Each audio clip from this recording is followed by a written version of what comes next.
أعوذ بالله من الشيطان الرجيم.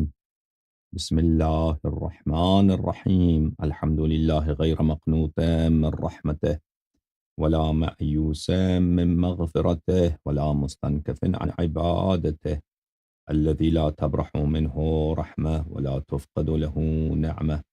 الحمد لله كلما وقب ليل وغسق، والحمد لله كلما لاح نجم وخفق، والحمد لله غير مفقود الإنعام ولا مكافئ الإفضال. ثم السلام والصلاة على أمينه على وحيه ونجيبه من خلقه وصفيه من عباده، إمام الرحمة وقائد الخير ومفتاح البركة، سيدنا ونبينا أبي القاسم المصطفى محمد، وعلى أهل بيته الطيبين الطاهرين الذين أذهب الله عنهم الرجس وطهرهم تطهيرا، ولا سيما بقية الله في الأرضين وحجته في العالمين، روح وأرواح العالمين لتراب مقدمه فداء، واللعن الدائم على أعدائهم وغاصبي حقوقهم وجاحدي مناقبهم ومنكري فضائلهم من الآن إلى أبد الآبدين. أعوذ بالله من الشيطان الرجيم. بسم الله الرحمن الرحيم.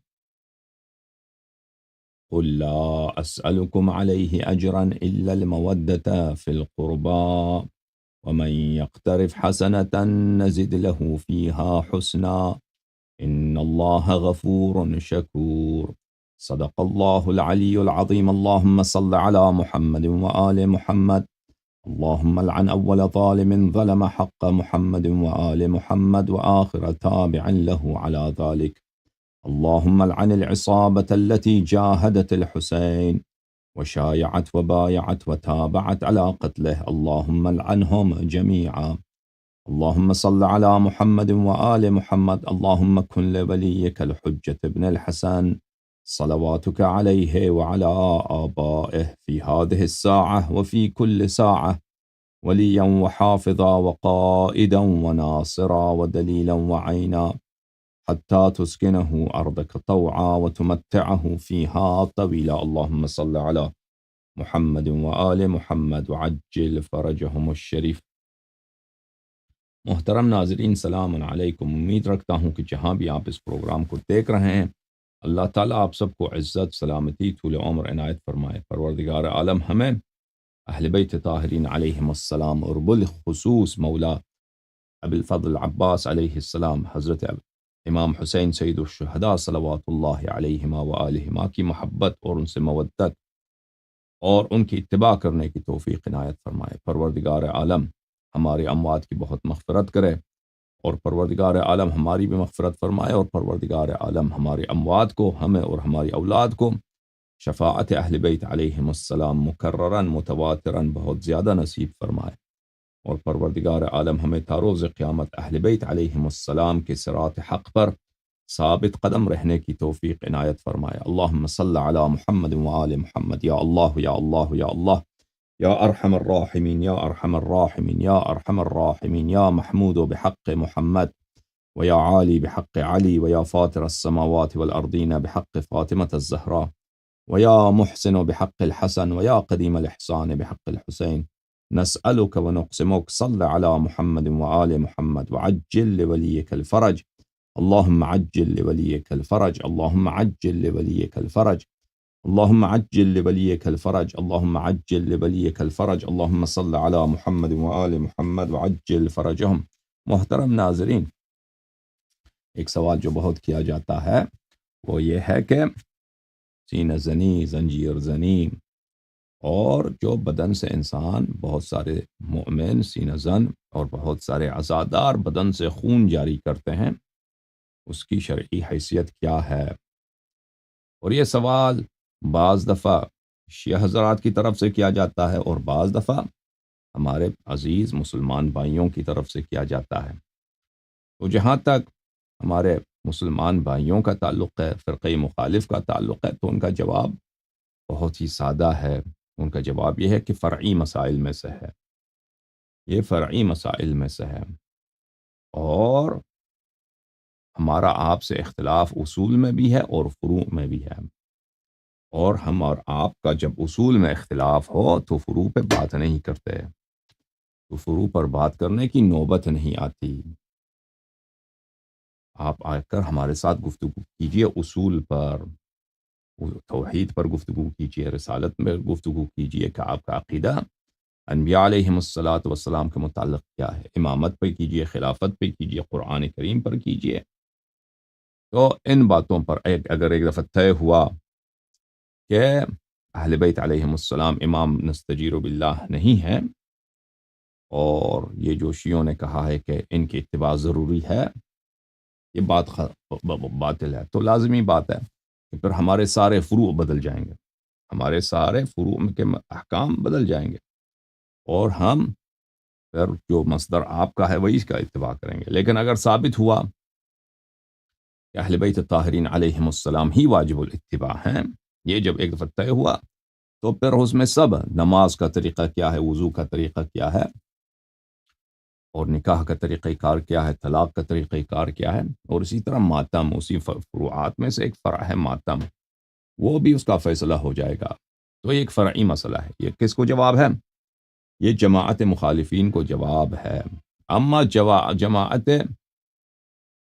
شیعہ کے ساتھ گفتگو کرتے ہوئے تو ان کو جواب کیسے دیں ہم شیعہ حضرات کو؟ تو شیعہ حضرات کے دو طائفے ہیں حضرات۔ ایک طائفہ وہ ہے جو کہتے ہیں مجھے حدیث سمجھ ہی نہیں آ سکتی، ٹھیک ہے نا؟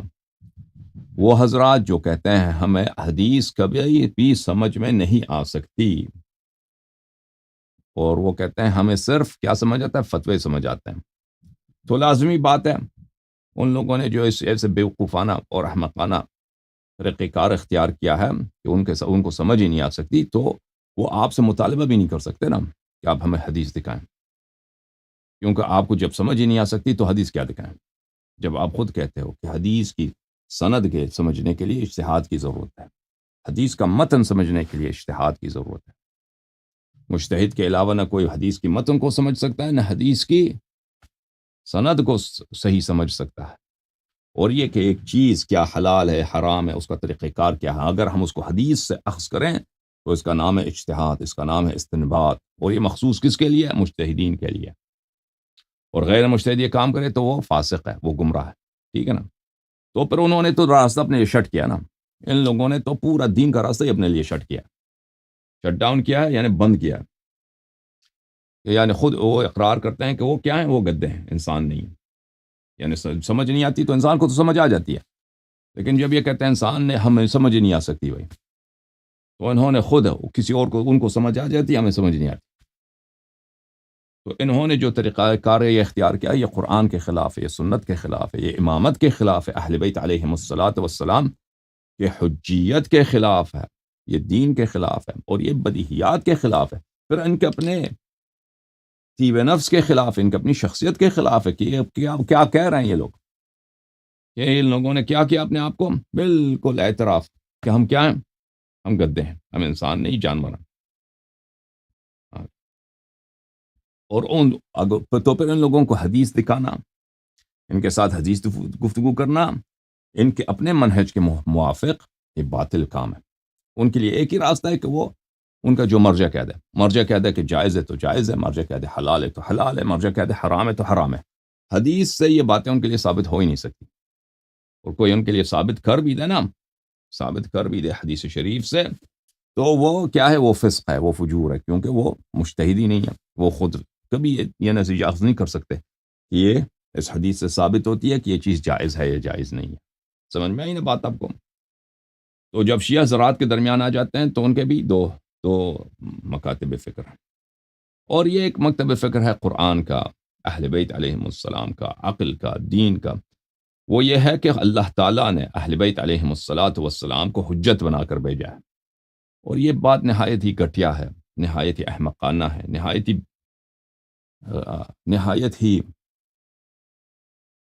دین سے عداوت پہ مبنی ہے کہ ہمیں یہ ان کے بات سمجھ نہیں آ سکتی، اہل بیت علیہ السلام کی بات ہمیں سمجھ ہی نہیں آ سکتی، اور یہ ہمیں ثابت ہی نہیں ہو سکتا کہ بھئی یہ حدیث صحیح ہے نہیں ہے کیا. یہ بس ہم فارغ ہیں بس.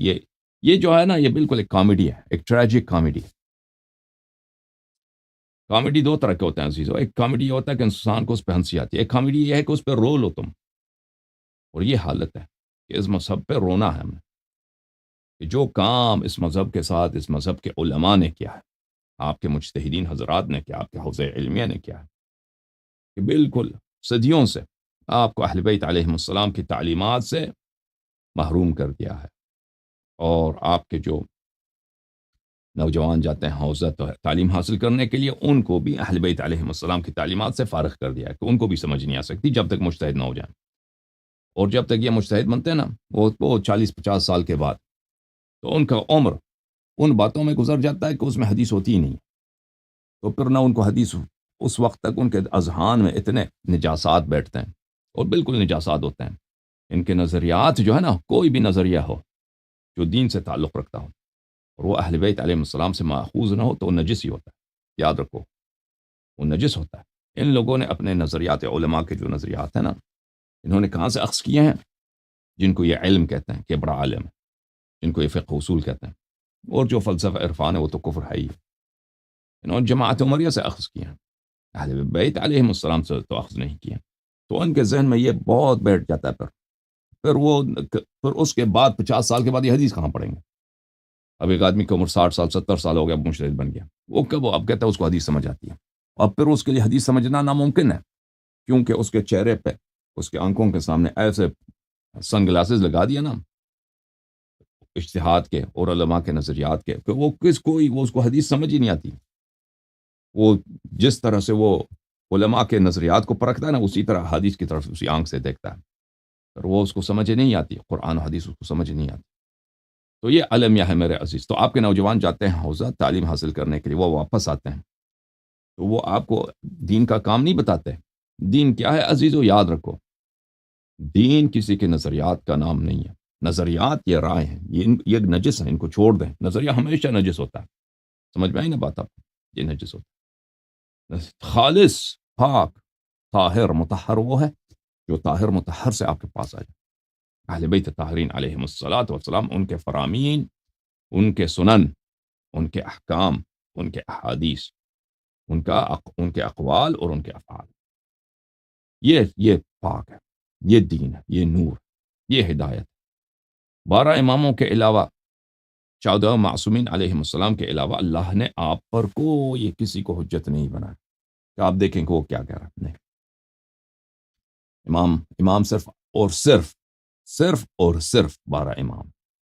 باقیہ علماء جہاں کا تعلق ہے، وہ علماء ربانی وہ ہیں جو آپ تک اہل بیت علیہم السلام کے کلام کو پہنچانتے ہیں بغیر کسی زیادہ اور نقصان کے، بغیر اس میں گٹانے کے یا زیادہ کرنے کے. اپنے نظریات کو سائڈ پہ رکھتا ہے. اس کا نظریہ ہوتا ہی نہیں ہے، اس کا نظریہ وہی ہے جو اہل بیت علیہم السلام نے فرمایا. وہ عالم ربانی. اس کے علاوہ عالم ربانی نہیں ہے.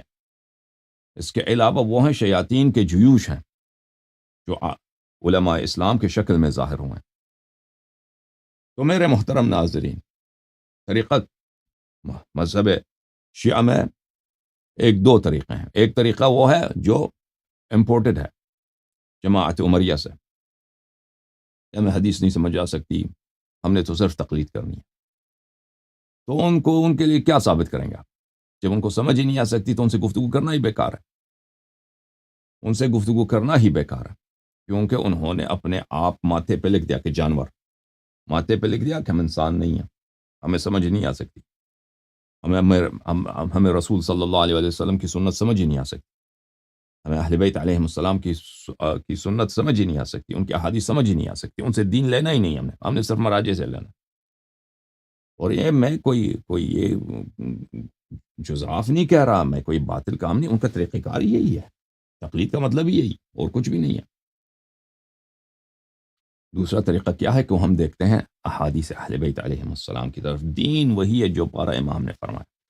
12 ائمہ طاہرین علیہم السلام نے اگر ماتم کرنے سے منع کیا ہے تو ماتم جو حرام ہے. اگر انہوں نے ماتم کیا ہے، اس کی ترغیب دی ہے، تو یہ شریعت ہے. ٹھیک ہے نا؟ شریعت کے ایک ہی ملاک، ہدایت کا ایک ہی ملاک، ایک ہی میزان ہے، ایک ہی کرائیٹیریا ہے. وہ کیا ہے کہ اللہ کے رسول اور اللہ کے اوصیاء اور رسول کے اوصیاء طاہرین صلوات اللہ علیہم اجمعین، اس مسئلے پہ ان کا کیا موقف ہے، ان مسئلے پہ ان کا کیا بیان ہے، کیا حکم ہے۔ سمجھ میں آ رہی نا بات آپ کو؟ اور بھائی میں کوئی نیا دین نہیں لے کے آ رہا۔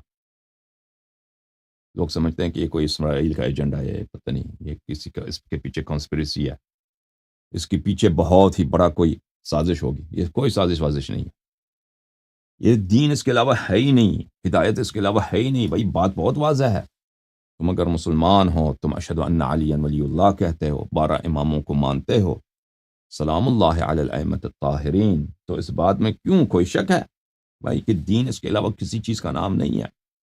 علماء کے فتوے یہ اس کو چھوڑ دو، ان کے نظریات، ان کی کوئی اہمیت نہیں ہے۔ آپ نے اتباع کرنی 12 ائمہ طاہرین علیہم السلام کی، ان مسئلے میں ان کا کیا فرمان ہے وہ آپ کو سمجھ بھی آ سکتی ہے، بشرطے کہ کوئی آپ کو بتا دے۔ ہاں، علماء اگر فارغ ہو کے بیٹھ جائیں نا کہ ہمیں آپ کو سمجھ ہی نہیں آ سکتے، ہم کیا بتائیں آپ کو؟ انہوں نے خود بھی کبھی محنت نہیں کیا، پڑھنے کی کوشش نہیں کی، کیونکہ ان کے اساتذہ نے ان کو بتایا کہ آپ کو تو سمجھ ہی نہیں آ سکتی، آپ مجتہد ہی نہیں ہیں۔ اگر یہ طریقہ کار ہو تو جی ہاں، کسی کو بھی نہیں سمجھ آ سکتی نا۔ اگر کوئی آپ کو نہ سکھا دے، نہ بتائے، وہ تو کسی کو سمجھ نہیں آ سکتی۔ لیکن وہ جو فرمان ائمہ علیہم السلام ہے وہ بہت واضح ہے، بشرطے کہ کوئی آپ کو بتا دے، کوئی آپ کے لیے توضیح دے، شرح کر دے۔ سمجھ میں آئی نا بات آپ کو؟ تو میرے محترم ناظرین، اب سوال یہ ہوتا ہے کہ ہم ماتم کرتے ہیں، ہم سینہ زنی کرتے ہیں، ہم صورت پہ مارتے ہیں، ہم سر پہ مارتے ہیں، ٹھیک ہے نا؟ بہت سارے لوگ زنجیر مارتے ہیں، بہت سارے لوگ زنجیر بغیر چھری کے مارتے ہیں، بہت سارے لوگ زنجیر چھری کے ساتھ مارتے ہیں، بہت سارے لوگ ہیں جو سر پہ قمع مارتے ہیں، وہ تلوار ہوتا ہے، بڑا چاقو، بڑی چاقو ہوتی ہے، سر پہ مارتے ہیں۔ اور یہ عزاداری اس طرح کرتے ہیں امام حسین علیہ السلام کے غم میں۔ تو کیا یہ جائز ہے؟ یہ سنت ہے؟ تو اس کا ملاک کیا ہے؟ اس کا معیار کیا ہے میرے عزیزوں؟ یاد رکھو، آپ غلام ہو کس کے غلام؟ علماء کے غلام ہو؟ بالکل نہیں۔ کس کے غلام ہو؟ آپ ائمہ طاہرین علیہ السلام کے غلام ہو، ان کے نوکر ہو، ان کے چاکر ہو، ان کے تم غلام ابن غلام ہو، اور میں بھی ان کا غلام ابن غلام ہوں۔ میں بلکہ اس سے بھی کم تر ہوں، میں تو ان کا خاک در بھی نہیں، میں ان کے در میں کلب سے، کتے سے بھی ذلیل تر ہوں، میں تو کچھ بھی نہیں، میں ایک روسیہ ہوں۔ تو یاد رکھو، ہدایت انہی سے لینا، تو ان کے کلمات سے یہ چیز آپ کے لیے دکھانا ہوگا۔ پہلی بات یہ ہے میرے محترم ناظرین کہ فی نفس ہی اگر کوئی شخص مثلا میں نے یہ ہاتھ میرا ہے، سینہ میرا ہے، میں نے مار دیا، ٹھیک ہے نا؟ یہ کوئی حرام تو نہیں ہے، کیونکہ کل شیء لکم مطلق حتی یرد فیہ نہی، ہر چیز جائز ہے مگر یہ کہ اس کی حرمت پہ دلیل ہو۔ حرمت کی دلیل کی ضرورت ہوتی ہے۔ جواز تو واضح ہے، اگر کوئی چیز حرام نہیں ہے تو وہ جائز ہے۔ میں یہ دل ہاتھ میرا ہے، صورت میری ہے، میں نے یہاں پہ تمانچہ مارا اپنے آپ، یہ حرام نہیں ہے کہ اللہ تعالیٰ اب کیونکہ رسول پاک صلی اللہ علیہ وسلم نے منع کیا تو اب مجھے وہ جہنم جانا ہوگا یا میں جہنم کا مستحق ہوں، ٹھیک ہے نا؟ یہ زنجیر ہے، یہ میرا پیٹھ ہے، میں نے زنجیر پشت پہ مارا، فی نفس ہی، ہم یہ صرف اباحے کی بات ہو رہی ہے کہ جواز کی، اس کی حرمت تو نہیں ہے، ٹھیک ہے نا؟ یا یہ میرا پشت ہے، میں اپنے پشت سے اس سے خون بہانا چاہتا ہوں، میں اپنا کو قتل نہیں کروں گا، قتل کرنا حرام ہے اپنے آپ کو، جی ہاں، اپنے آپ کو اس طرح ضرر پہنچانا کہ وہ بہت ہی بڑا ضرر ہو، جو عقلاء کے نزدیک یہ بات کبھی ہو، ٹھیک ہے نا؟ اس طرح کا ضرر پہنچانا وہ حرام ہے، لیکن ایسا میں دل کرتا ہے میں پشت سے خون جاری کروں، یا یہاں ہاتھ پہ میں ایک خراش ڈال دوں، یہاں سے تھوڑا سا خون نکل جائے، ٹھیک ہے نا؟ یا میرے سر سے یہاں سے خون نکالنا چاہتا ہوں، یہ بھائی اس کی حرمت کی کہاں دلیل؟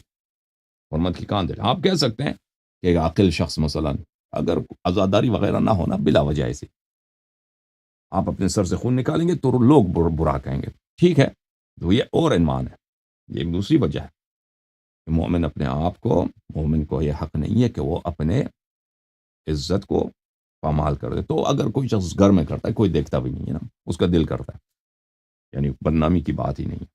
اگر آپ، یہ ہے کہ احادیث میں ہے کہ اللہ تعالیٰ فرماتا ہے کہ میں نے مومن کو ہر چیز کا اختیار دیا ہے، لیکن اس کو اس بات کا اختیار نہیں دیا ہے وہ اپنے آپ کو بے عزت کرے، اپنے آپ کو کی شہرت کو خراب کرے۔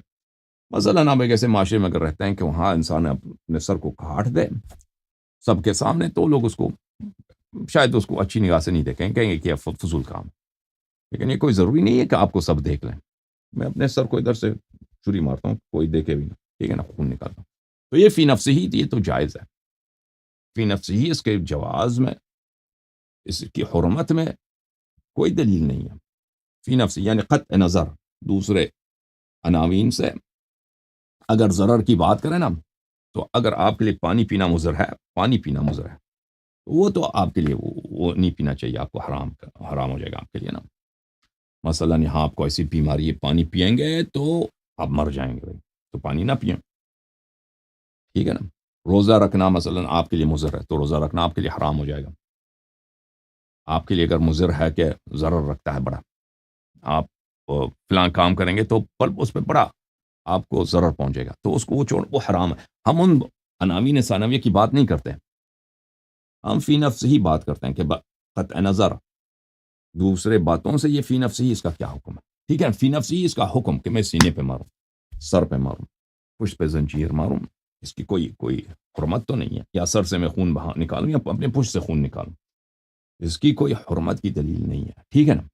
اب لازمی بات ہے کہ شیعہ حضرات اس لیے بلا وجہ تو نہیں کرتے نا، وہ اگر سینہ زنی کرتے ہیں، صورت پہ مارتے ہیں، سر پہ مارتے ہیں، پشت پہ مارتے ہیں، اور پشت سے، پیٹھ سے یا اپنے سر سے خون بہاتے ہیں، بلا وجہ نہیں کرتے، وہ ایک مظلوم کے غم میں، اس مظلوم عالم کے غم میں کہ اس جیسا مظلوم گزرا ہی نہیں ہے مگر سوائے ان کے والد کرام حضرت امیر المؤمنین علیہ السلام کی مظلومیت، ان کے غم میں بہاتے ہیں، تو ان کے غم میں یہ خون بہانا،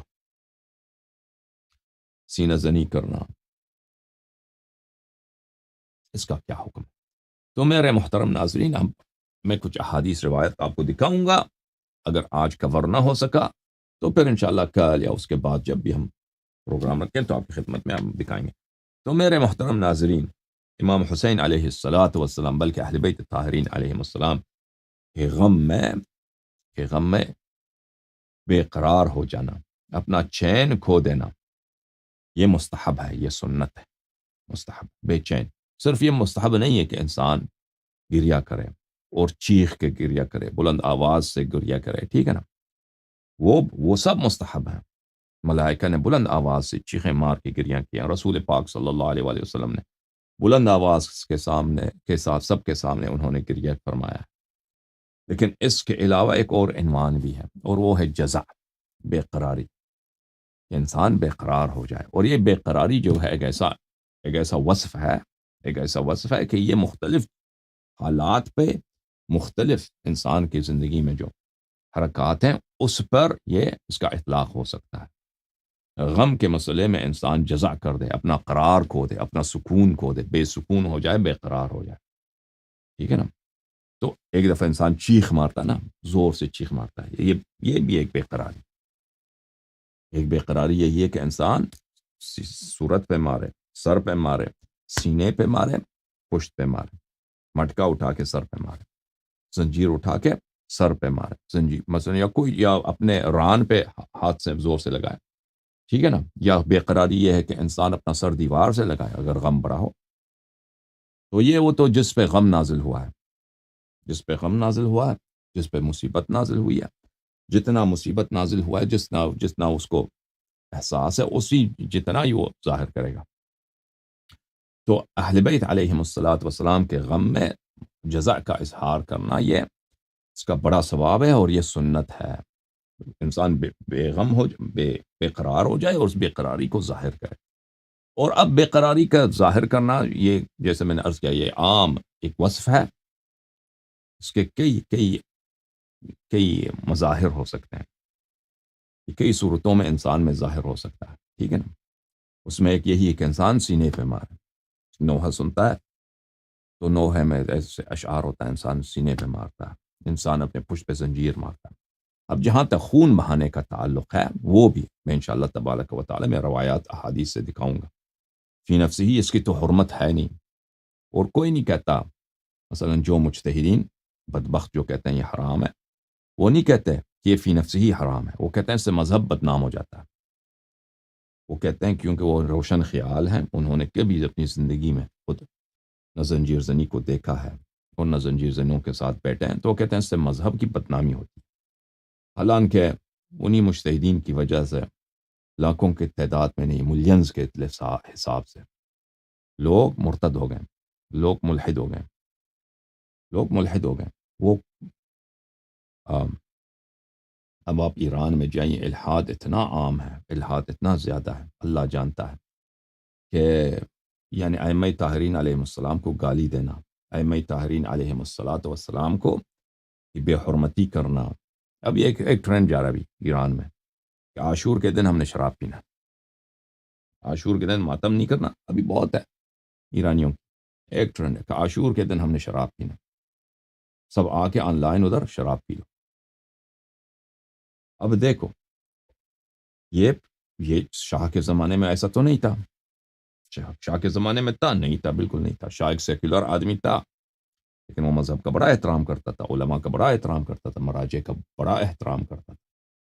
اس کے والد جو تھے محمد رضا شاہ پہلوی، یہ بہت سارے لوگ نہیں جانتے، وہ شروع میں وہ بھی بڑا مذہبی تھا، شروع میں بڑا ہی مولائی تھا، ماتمی تھا، وہ کیونکہ فوج کا سپہ سالار تھا، وہ عاشور کے دن فوجیوں کا دستہ نکالتا تھا، فوجیوں کا عزاداروں کا دستہ ہوتا تھا قاجار کے زمانے میں۔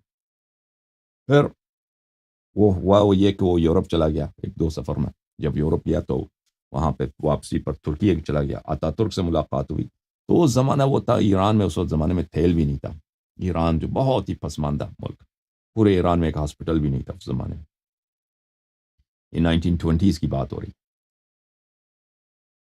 تو آتا ترک نے اس کو کہہ دیا کہ بھئی یہ جو مولوی حضرات ہیں، یہ دین جو ہے یہ پیش رفت کا اور ترقی کا رکاوٹ ہے، آپ کو اس سے عبور کرنا ہوگا۔ تو وہ جب واپس آیا تو پھر اس نے وہ حجاب بھی کیا، برقعے پہ، یعنی حجاب جو چادر سر پہ ڈالتا ہے نا دوپٹہ، اس پہ پابندی نہیں تھی شاہ کے زمانے میں، شاہ کے والد کے زمانے میں برقعے پہ اس نے پابندی لگا دی، اور اس کی اپنی بیٹیاں تھیں، عورت تھی، اس کے لیے بہت سخت تھا وہ، اس نے خود ان کو جو ہے سب کے سامنے بے حجاب، یعنی بے حجاب کیا، ان چہرے سے اتار، بلکہ چہرے سے کیا، سر دوپٹہ بھی اتار دیا ان کا، نکال دیا، تو اس پہ پابندی بھی لگا دی، اور اس سے علماء کے ساتھ اس کی کافی مشکلات بڑھ گئیں، اور پھر آخر تک اس کے تعلقات تھے مراجع سے، لیکن تعلقات اس کے ٹھنڈے پڑ گئے تھے، اور مشہد مقدس میں اسی مسئلے پہ حرم امام علیہ السلام میں اس کا جو گورنر تھا، اس نے بہت سارے لوگوں کو شہید کیا، لیکن جو خود شاہ تھا محمد رضا شاہ پہلوی، اس کا جو بیٹا تھا، اس نے ان سب باتوں کو ریورس کر دیا، پھر اس نے حجاب وغیرہ آزاد کر دیا تھا۔ بہرحال شاہ کے کہنے کا مقصد یہ ہے کہ بہت سارے لوگ کہتے ہیں نا کہ شاہ دین کا دشمن تھا، اس سے بڑا دشمن، اگر وہ دین کا دشمن تھا یا نہیں تھا، اس سے بڑا دین کا دشمن آپ کے موجودہ دور کے بہت سارے مجتہدین، بالخصوص خامنئی صاحب ہیں۔ تو خامنئی صاحب یہ نہیں کہتے، دیکھیں خامنئی صاحب تو شروع سے وہ قمہ زنی، تدبیر، زنجیر زنی کے مخالف رہے ہیں، بلکہ نوحے کے وہ مخالف ہیں، بلکہ وہ سینہ زنی کے بھی مخالف ہیں۔ انہوں نے واضح طور پہ کہا ہے کہ باقی ائمہ علیہم، صرف امام حسین علیہ السلام کے لیے سینہ زنی ہونی چاہیے، باقی ائمہ علیہم السلام کے لیے نہیں ہونی چاہیے۔ بہرحال اس نے وہ جو مخالفت کرتا وہ نہیں کہتا یہ فی نفس ہی حرام ہے، سر سے خون نکالنا، بدن سے خون بہانا، وہ کہتا ہے اس سے مذہب کی بدنامی ہوتی ہے۔ ہمارا موقف یہ ہے کہ آپ جن ملکوں میں لوگ تدبیر کرتے ہیں، مثلا عراق میں لوگ تدبیر کرتے ہیں، لبنان میں کرتے ہیں، ہندوستان میں کرتے ہیں، پاکستان میں کرتے ہیں، ان ممالک میں غیر شیعہ لوگوں کی بڑی آبادی ہے، بڑی آبادی ہے، اور ہم نے آج تک نہیں دیکھا کہ کوئی بدنصیب بلے شیعہ مذہب کو برا کہے کہ برا مذہب ہے، اس مذہب کو ترک کرنا چاہیے، اور کوئی اس کی طرف اس بات کی طرف توجہ بھی دے، اس لیے کہ شیعہ حضرات غم امام حسین علیہ السلام پہ زنجیر مارتے ہیں، زنجیر لگا، اگر کوئی کہہ بھی دے نا تو وہ بہت ہی نادر بات ہوتی ہے، کوئی اس کا نہیں ہوتا اتنا، آج کل کے زمانے میں یعنی انقلاب ایران کے بعد سعودیہ والے بات کرتے ہیں آزاداری وغیرہ کے خلاف، لیکن وہ بھی اس لیے کرتے ہیں، اس کی ایک سیاسی وجہ ہے۔ وہ اب انقلاب ایران کے بعد شروع ہوئی ہے، وہ اس لیے کہتے ہیں کہ وہ ایران کی مخالفت کرنا چاہتے ہیں، کیونکہ وہ جانتے ہیں کہ جو ایران کا جو پاور بیس ہے، ایران جن لوگوں کو ریکروٹ کرتا ہے، ایران جن کمیونٹی کو اپنے انفلوئنس کے لیے مختلف ممالک میں یوز کرتا ہے، استعمال کرتا ہے، وہ شیعہ کمیونٹی ہیں۔ تو اس لیے جو ہے یہ تھوڑی سی باتیں لوگ سنتے ہیں، لیکن ان کی بات پہ کوئی اثر نہیں ہوتا ان کی وجہ سے ہمارا مذہب بدنام ہو، بلکہ بہت سارے لوگ ہمارے مذہب کے احترام کرتے ہیں، اور احترام کرتے ہیں اسی عزاداری کی وجہ سے، اور آتے ہیں ماتمی جلسوں میں شرکت کرتے ہیں، دیکھنے کے لیے آتے ہیں، وہ خود روتے بھی ہیں، اور ہم نے بہت دیکھا ہے جماعت عمریہ کے نوجوان بہت سارے آتے ہیں ہمارے نوجوانوں کے ساتھ، وہ زنجیری خونی ماتم بھی کرتا ہے، میں نے اپنے آنکھوں سے دیکھا ہے۔ شاید پاکستان میں اتنا کم ہو، لیکن دوسرے ملکوں میں ایسا ہوتا ہے کہ وہ اہل بیت علیہ السلام کی محبت میں آتے ہیں اور خونی ماتم بھی کرتے ہیں۔ اچھا، تو یہ کہنا کہ اس سے مذہب کی بدنامی ہوتی ہے، یہ ایک ایسی بات ہے کہ دنیا جانتی ہے کہ باطل ہے۔ جس بات سے مذہب کی بدنامی ہوئی ہے واقعاً شیعہ ملک میں بلکہ دنیا میں، وہ خود خامنہی صاحب کا کردار ہے، خامنہی صاحب کا عمل ہے، خامنہی صاحب کا بیہیویئر ہے کہ اس نے شیعہ نوجوانوں کو ملحد بنایا ہے۔ اور شیعہ نوجوان اب دیکھیں علماء جو ہیں تہران میں عمامے کے ساتھ پھر نہیں سکتے، آج سے نہیں 20 سال پہلے سے، اور ہر جگہ ان کو گالی لگتی ہے، اس کے چہرے پہ لوگ تھوکتے ہیں۔ اگر آپ کے پاس باڈی گارڈ ہیں 3-4 تو آپ شیعہ ملک میں شیعہ ملک کے دارالخلافے میں، اور اسی طرح اصفہان دوسرے شہروں میں بھی اگر آپ کے پاس باڈی گارڈ ہے تو آپ پھر سکتے ہیں، وَإِلَّا آپ کے لیے چلنا پھرنا بہت مشکل ہے، لوگ توہین کریں گے، لوگ آپ کو ماریں گے، لوگ آپ پہ ایک بہت سارے مولوی ان کے بلاگز ہوتے ہیں، یہ خود لکھتے ہیں مولوی حضرات کہ میں اپنے بچے کو اسکول چھوڑنے جا رہا تھا تو میرے بچے نے کہا کہ اگر آپ ہم پگڑی کے ساتھ آ رہے ہیں، مامے کے ساتھ آ رہے ہیں تو آپ مجھے نہ چھوڑنے نہ آئے، میں خود پیدل جاؤں گا، کیونکہ آپ کی وجہ سے لوگ مجھے بہت ساری باتیں سننا پڑتا ہے بعد میں اسکول میں، ٹھیک ہے۔ تو بہرحال تو یہ اس طرح یعنی مذہب شیعہ اتنا کمزور عقیدتی لحاظ سے ایران میں کبھی نہیں ہوا تھا جو خامنہی صاحب کی حکومت اور خمینی صاحب کی حکومت میں آج ہوا ہے۔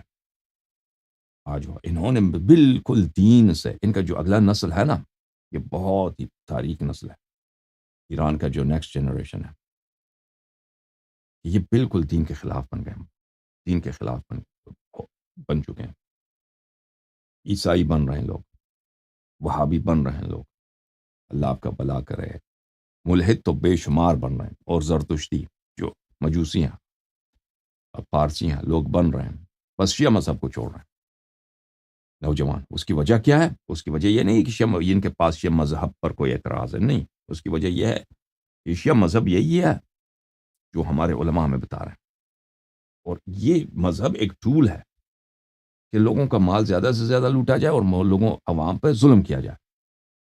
اور اس بات کی میرے محترم ناظرین، یہ بات جو ہے نا، اب یہ بہت بڑی موضوع ہے، خود علماء مجتہدین نے اس بات کی پیشگوئی کی تھی، کہا تھا انہوں نے کہ آخوند صاحب کفایہ محمد کاظم خراسانی بہت بڑے مجتہد تھے اور بہت ہی حکیم آدمی تھے، بہت ہی عالم آدمی تھے، آج سے 120 سال پہلے نجف اشرف میں۔ تو اس زمانے میں ان کو یہی آفر ہوا تھا کہ آپ ولایت فقیہ لگا دیں، پورے ایران میں حکومت آپ بنا دیں، اور اس کے لیے ممکن بھی تھا کیونکہ اس کی مقبولیت بھی اتنی تھی، اور اس زمانے میں قاجار بالکل کمزور ہو چکا تھا، اور لوگ اور جو ایران کے جو لوگ تھے وہ تو مجتہدین کے مقلد تھے اور مجتہدین کو بہت مانتے تھے، تو انہوں نے یہی کہا تھا۔ ان کے بہت سارے جملے ہیں، بہت سارا لمبی استدلال ہے جو آغا بزرگ تہرانی رحمۃ اللہ علیہ نے نقل کیا ہے، کہ انہوں نے فرمایا بہت سارے دلائل دیے، ان دلائل میں سے ایک یہی تھا کہ اگر ہم علماء حکومت کو اپنے ہاتھ میں سنبھال لیں تو اس کا نتیجہ یہ ہوگا کہ ہم سے جو غلطیاں ہوں گی، ہم لوگوں پہ ظلم کریں گے، اور ہمیں یہ کوئی ضروری تو نہیں ہے کہ اگر کوئی شخص بڑا مولوی ہے وہ اچھا ایڈمنسٹریٹر بھی ہے، لازمی بات ہے ہم سے غلطیاں ہو جائیں گی، اور لوگ جو ہیں ہماری غلطیوں کو مذہب سے نسبت دیں گے، اور ہم بھی جب ہم سے غلطی ہوگی نا تو ہم نہیں کہیں گے یہ ہماری غلطی ہے، ہم کہیں گے کہ ہم اس کی توجیح کریں گے مذہبی لحاظ سے، اس کے لیے حدیث لائیں گے، اپنی پوزیشن کو ثابت کرنے کے لیے، اپنی بیہیویئر کی صفائی کے لیے. تو لوگ ہماری غلطیوں کو مذہب سے نسبت دیں گے. اس کا نتیجہ کیا ہوگا؟ اس کا نتیجہ یہ ہوگا کہ بہت سارے لوگ مذہب سے دور ہو جائیں گے. اور یہ بالکل واقع ہوا، ان کی بات صحیح تھی. اور دوسرا انہوں نے کہا تھا کہ اگر ہم اسلامی حکومت بنا دیں تو شیعہ تو صرف ایران میں اکثریت میں ہے اور باقی ملکوں میں تو اقلیت میں ہے، تو جماعت مخالفین کے عوام بھی اور ان کے علماء بھی وہ دیکھیں گے کہ شیعوں نے حکومت بنائی تو ہم بھی حکومت بنا دیں. پھر وہ اپنے مذہب میں تعصب کریں گے اور اپنی مذہب اور ان کے ملکوں میں اسلامی تحریکیں چلیں گی اور حکومت بنانے کی کوشش کریں گے. اور اگر وہ حکومت بنا دیں تو یہ شیعوں کی ضرر میں ہے، شیعوں کی ضرر، کیونکہ ہر جگہ وہ اکثریت میں ہیں اور ان کی جو ہے اور اور اور لوگ ان کے عوام ان کے سپورٹ کریں گے.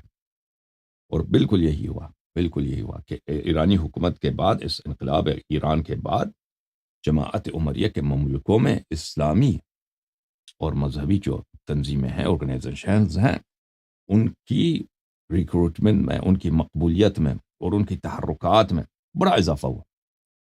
یعنی بڑا اضافہ، بہت زیادہ بڑھ گیا. اب یہ ایک اور بحث ہے، اب اس پہ بات کریں گے انشاءاللہ تبارک و تعالیٰ کبھی اور، کہ انقلابی ایران کے اثرات کیا ہیں. میں آپ کو خلاصہ ہی بتاؤں کہ انقلابی ایران جیسا مضر مصیبت، اس جیسا مصیبت ناک فاجعہ مذہب شیعہ پر پچھلے 1000 سال میں، بلکہ اس سے زیادہ، حضرت امام حسن عسکری علیہ السلام کی شہادت کے بعد آج تک واقع نہیں ہوا. اتنا شدید. اور آپ لوگوں کو پتہ نہیں ہے کہ دنیا میں جو وہابیت پھیل گئی ہے، اس طرح نہیں تھا پہلے، آج سے 40 سال پہلے. انہوں نے ان پہ جو انویسٹمنٹ کی ہے مذہب شیعہ کے مخالف، صرف انقلابی ایران کی وجہ سے، انقلابی ایران کے ضد میں آ کر، کہ انقلابی ایران کا توڑ کیا ہے؟ وہابیت ہے، وہابیزم ہے اور تکفیرزم ہے، شیعوں کی تکفیر. ان کے ضد میں آ کر جو ان لوگوں نے انویسٹمنٹ کیا، ان کے علماء کو جو پیسے ملے اور جو فنڈز ملے، اور ان کے لیے جو یونیورسٹیاں بنائی ہیں اور جو مدارس بنائے گئے اور جو مساجد بنائے گئے، اب پورے پاکستان میں آپ دیکھیں، اسی طرح ہندوستان میں بھی یہی ہے، اسی طرح بنگلہ دیش میں بھی یہی ہے، اسی طرح انڈونیشیا میں بھی یہی ہے، ملیشیا میں بھی یہی ہے، اسی طرح مصر میں بھی جائیں یہی ہے، اردن میں جائیں یہی ہے، مغرب میں جائیں، مغرب یعنی مراکش میں جائیں یہی ہے، اور اسی طرح یورپ میں بھی جائیں، امریکہ میں بھی جائیں یہی ہے، ہر جگہ. اور انہوں نے جو بہت ہی انہوں نے علمی کام کیا ہے شیعہ مذہب کے خلاف.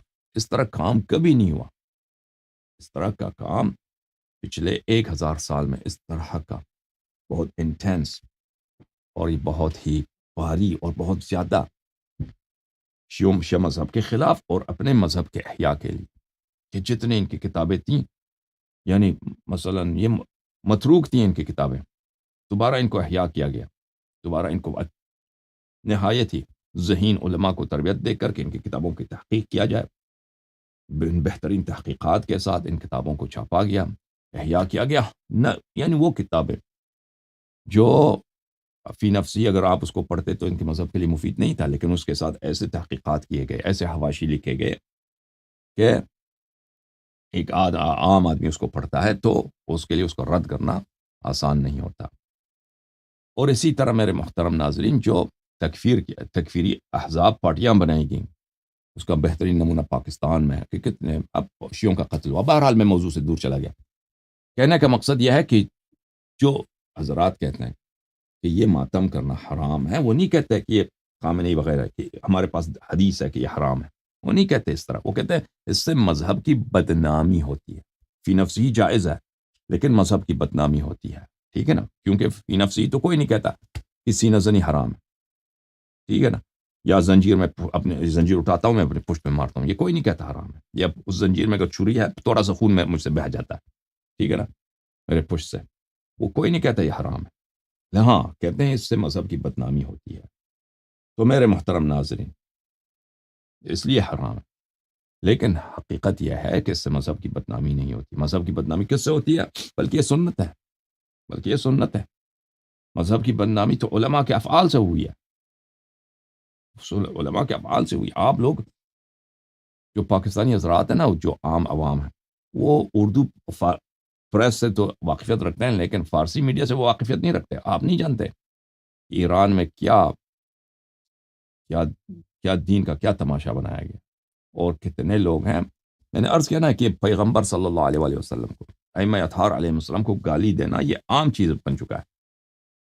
یہ واجبات پہ عمل کرنا یہ تو اکثر لوگوں نے چھوڑ دیا ہے بھائی. نماز وغیرہ، روزہ وغیرہ تو یہ تو ہوتا ہی نہیں ہے، یہ بہت کم ہے.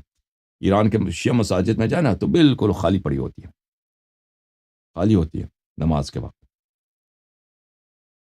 حالانکہ انقلاب کے آغاز میں اس طرح نہیں ہوتا تھا.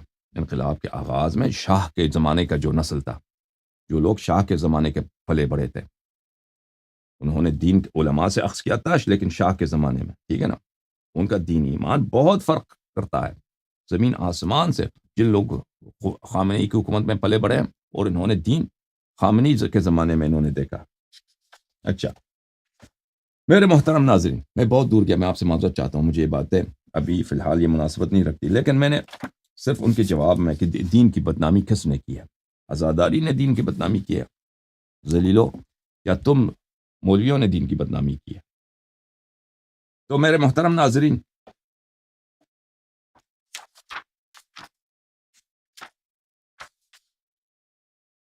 آپ کی خدمت میں کچھ روایات پیش کرتے ہیں.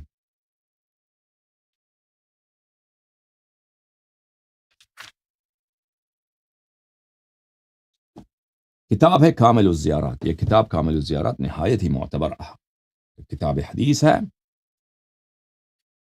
اور شیعہ کتب حدیث میں نہایت ہی اعلیٰ مقام رکھتا ہے. اس میں سے کچھ روایات ملاحظہ فرمائیے. کتاب کامل الزیارات تالیف ابن قولویہ القمی رحمۃ اللہ علیہ، چاپ نشر الفقاہہ. یہاں پہ صفحہ نمبر ہے، صفحہ نمبر 125، حدیث نمبر 8 ملاحظہ فرمائیے. میرے مولا حضرت امام جعفر صادق علیہ السلام فرماتے ہیں: دخلت فاطمۃ علیہ السلام علی رسول اللہ صلی اللہ علیہ وآلہ وعیناہ تدمع. حضرت بی بی صدیقہ کبریٰ فاطمۃ الزہرا سلام اللہ علیہا رسول پاک صلی اللہ علیہ وآلہ وسلم کے پاس تشریف لائیں اور دیکھا کہ حضرت رسالت پناہ صلی اللہ علیہ وآلہ وسلم کے دو چشم مبارک سے آنسو بہہ رہے ہیں، وہ گریہ فرما رہے ہیں. فسألتہ ما لک، انہوں نے بی بی سلام اللہ علیہ نے والد گرامی سے پوچھا کہ ابا جان کیا ہو گیا ہے، آپ کیوں گریہ فرما رہے ہیں؟ تو فرمایا: ان جبرائیل علیہ السلام اخبرنی ان امتی تقتل حسینا. جبرائیل علیہ السلام نے مجھے خبر دی ہے کہ میری امت قتل کریں گے میرے فرزند، میرے نور عین حضرت امام حسین علیہ السلام کو. فجزعت وشق علیہا. تو اس وقت حضرت بی بی سلام اللہ علیہ بے تاب ہو گئیں، بے قرار ہو گئیں، اور انہوں نے بے تابی کیا، اور یہ ان پہ بڑا گراں گزرا، بہت ہی سخت گزرا. حضرت صدیقہ طاہرہ سلام اللہ علیہ فاخبرها بمن يملك من ولدها فطابت نفسها وسكنت. تو یہ بہت ساری روایات میں کہ حضرت رسول صلی اللہ علیہ وآلہ وسلم جب حضرت صدیقہ طاہرہ سلام اللہ علیہ کو انہوں نے خبر دیا تھا امام حسین علیہ السلام کی شہادت کا، تو انہوں بی بی سلام اللہ علیہ بہت روئی تھی اور بہت بے تابی کیا تھا، بے قراری کیا تھا. اور بعض روایات میں ہے کہ تو انہوں نے کہا تھا کہ اگر میرا فرزند، میرا نور عین ایسا ہے تو اللہ مجھے ایسا فرزند، کیونکہ ان کے ابھی پیدا بھی نہیں ہوئے تھے، پیدائش سے پہلے کے بھی واقعات ہیں، پیدائش کے بعد کے بھی واقعات ہیں، کہ اللہ مجھے ایسا بیٹا نہ دے. اگر ایسا ہی ہے کہ وہ اس طرح سے، اس بے دردی سے شہید کیا جائے گا، اس طرح میرا نور دو عین جو ہے آپ کی امت اس طرح ان پہ بے رحم ہو جائیں، بے رحمی کریں گے اس قساوت قلب کے ساتھ، اور اس بے رحمی کے ساتھ ان پہ ظلم کیا جائے گا. تو اللہ مجھے ایسا بیٹا نہ دے، ایسا بیٹا مجھے نہیں چاہیے. تو اس وقت بھی رسول پاک صلی اللہ علیہ وآلہ وسلم نے فرمایا تھا، اس حدیث میں بھی یہی ہے کہ پھر رسول پاک صلی اللہ علیہ وآلہ وسلم نے ان کو اس طرح آرام دیا تھا کہ اللہ تعالیٰ امام حسین علیہ السلام کو کی نسل میں ایسے امام رکھ دیے ہیں. اللہ تعالیٰ نے امام حسین علیہ السلام کے فرزند ہیں امام زین العابدین علیہ السلام، ان کے فرزند ہیں امام محمد باقر علیہ السلام، ان کے فرزند ہیں امام جعفر صادق علیہ السلام. اسی طرح یک بعد دیگر باقی ائمہ علیہ السلام کا ذکر، اور پھر فرمایا تھا کہ ان کے فرزند ہیں حضرت امام مہدی عجل اللہ تعالی فرجہ الشریف. یہ فرزند صرف اور صرف امام حسین علیہ السلام کے نسل سے ہو سکتے ہیں، اور یہ پوری دنیا پر اللہ تعالیٰ کے دین کو ظاہر کریں گے اور پوری دنیا پہ حکومت کریں گے. تو جب یہ فرمایا تھا تو بی بی سلام اللہ علیہا کو امام مہدی علیہ الصلوۃ والسلام کی یاد نے آرام دیا تھا۔ میرے محترم ناظرین، ملائکہ نے بھی جب گریہ کیا تھا نا، بہت زور سے ملائکہ نے گریہ کیا تھا کربلا کو دیکھ کر روز عاشور کے بعد، جب انہوں نے دیکھا مصائب پہ مصائب کیسے ہمارے غریب مولا، ہمارے بے کس مولا، تنہا مولا امام حسین علیہ السلام پہ نازل ہو رہے ہیں، تو ملائکہ نے بھی بڑا رویا، ملائکہ نے بھی بہت ہی بے تابی کیا تھا، بہت ہی بڑی چیخیں ماری ملائکہ نے، اور ان ملائکہ نے اللہ کے سامنے تضرع کرتے ہوئے، گریہ کرتے ہوئے کہا تھا، یا اللہ تو دیکھ رہا ہے، یہ تیرے حسین کے ساتھ، تیرے حبیب کے نور عین کے ساتھ یہ ہو رہا ہے۔ تو اللہ تعالیٰ نے امام حجت علیہ الصلاۃ والسلام کا نور ان پہ ظاہر کیا تو، اور فرمایا تھا ان کی وجہ، ان کے بدولت اور ان کی سبب سے میں انتقام لوں گا۔ تو یہ جو ہے باعث تسکین ملائکہ، باعث تسکین حضرت زہرا سلام اللہ علیہا، ان کی جزا اور ان کی بے تابی کے لیے باعث تسکین کیا ہے؟ امید ہے کہ ان کا فرزند نور دعائیں وہ تشریف لائیں گے انشاءاللہ تبارک و تعالی اور انتقام لیں گے۔ اچھا، یہ حدیث آپ نے دیکھا، اس حدیث میں کیا ہے؟ بی بی سلام اللہ علیہا نے جزا کیا۔ اب جزا میں محترم ناظرین، جزا میں کیا یہ بھی ہے کہ انسان صورت پہ مارے، جزا میں یہ بھی ہے کہ پشت پہ مارے، آپ سر سے خون بہا دے، تو وہ انشاءاللہ تبارک و تعالی آ جائے گا۔ یہ روایات ایک دو نہیں ہے، روایات آ جائیں گے انشاءاللہ۔ میرے محترم ناظرین ملاحظہ فرمائیے، ایک اور حدیث آپ کو دکھاؤں۔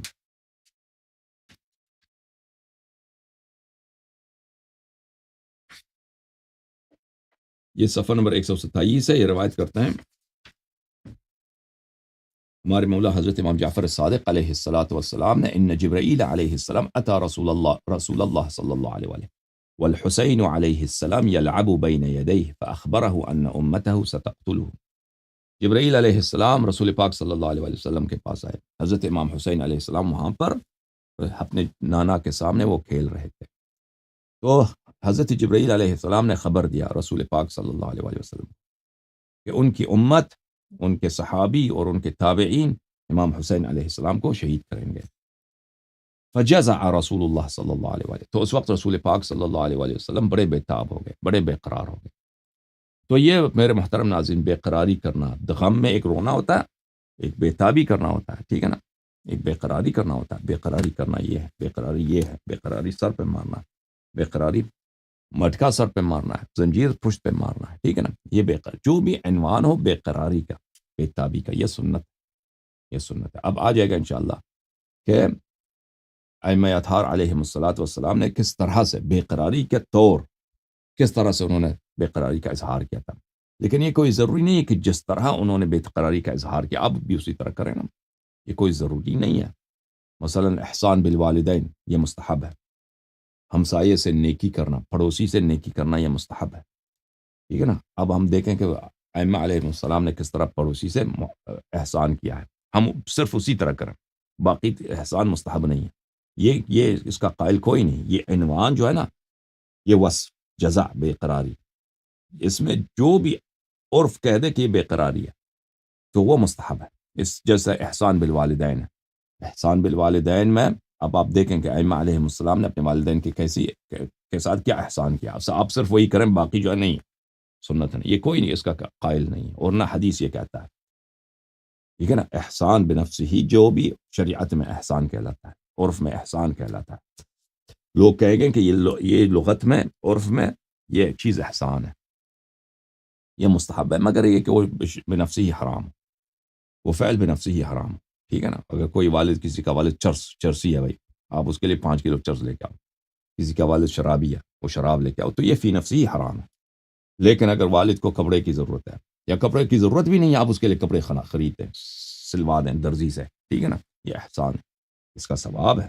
اب آپ کے پاس کوئی حدیث نہ بھی ہو نا کہ کسی امام علیہ السلام نے اپنے والد گرامی کے لیے کپڑے سلوائے، حدیث نہ بھی ہو تو کوئی فرق نہیں پڑتا، کیونکہ یہ ہے نیکی کا کام ہے، تو یہ مستحب ہے والدین کے ساتھ، پڑوسی کے ساتھ۔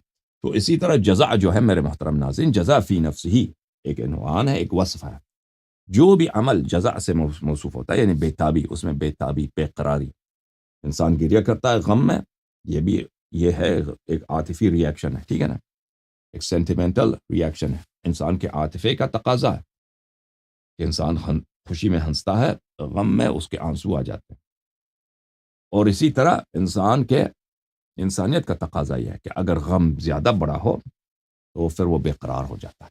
اچھا، تو رسول پاک صلی اللہ علیہ وسلم نے اس سے جبرائیل نے کہا الا اریک التربۃ التي يقتل فيها قال فخسف ما بين مجلس رسول الله صلى الله عليه وآله إلى المكان الذي قتل فيه الحسين عليه السلام حتى التقت القطعتان. جہاں پہ رسول پاک صلی اللہ علیہ وآلہ وسلم بیٹھے تھے اور وہ مکان جہاں پہ امام حسین علیہ السلام شہید ہوئے کربلا میں، یہ دونوں اللہ کے حکم سے اللہ تعالیٰ کی وہاں پہ طی العرض پیش آیا. طی العرض کس طرح پیش آتا ہے؟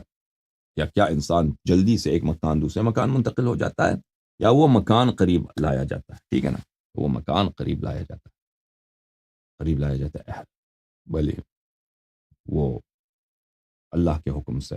یہ کس طرح ہوتا ہے؟ روایات میں یہی ہے کہ طی العرض میں یہ ہوتا ہے کہ یہ مکان دوسرے مکان کے ساتھ قریب آ جاتا ہے.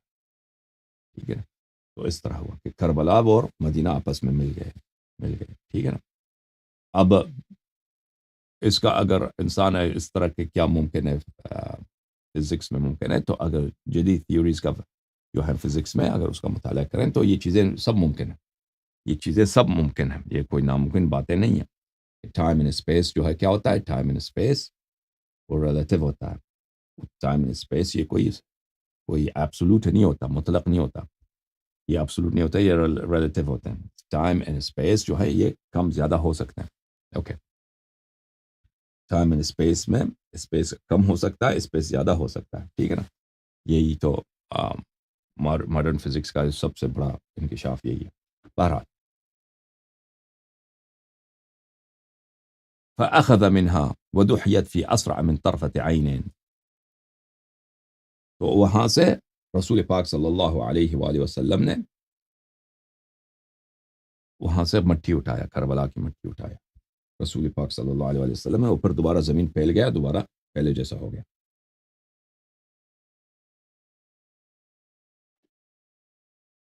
فخرج وهو يقول طوبى لك من تربة وطوبى لك لمن يقتل حولك.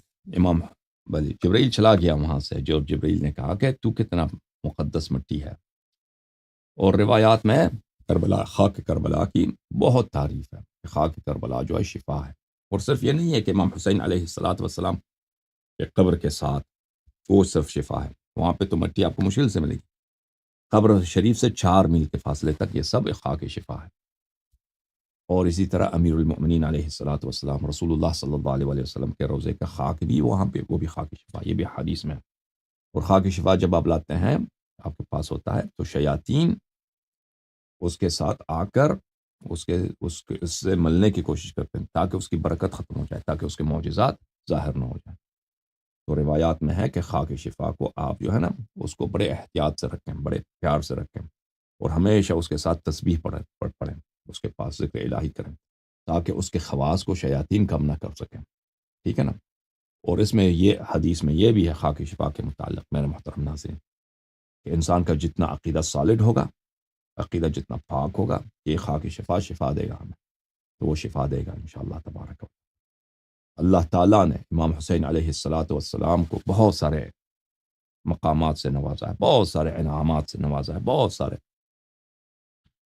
نعمتوں سے نوازا ہے. ان میں سے یہی ہے کہ اللہ تعالیٰ نے، یہ بہت سارے احادیث میں اللہ تبارک و تعالیٰ نے شفا کو ان کی تربت اقدس میں رکھا ہے. ہر درد سے شفا ان کی تربت اقدس میں اللہ تعالیٰ نے رکھا ہے.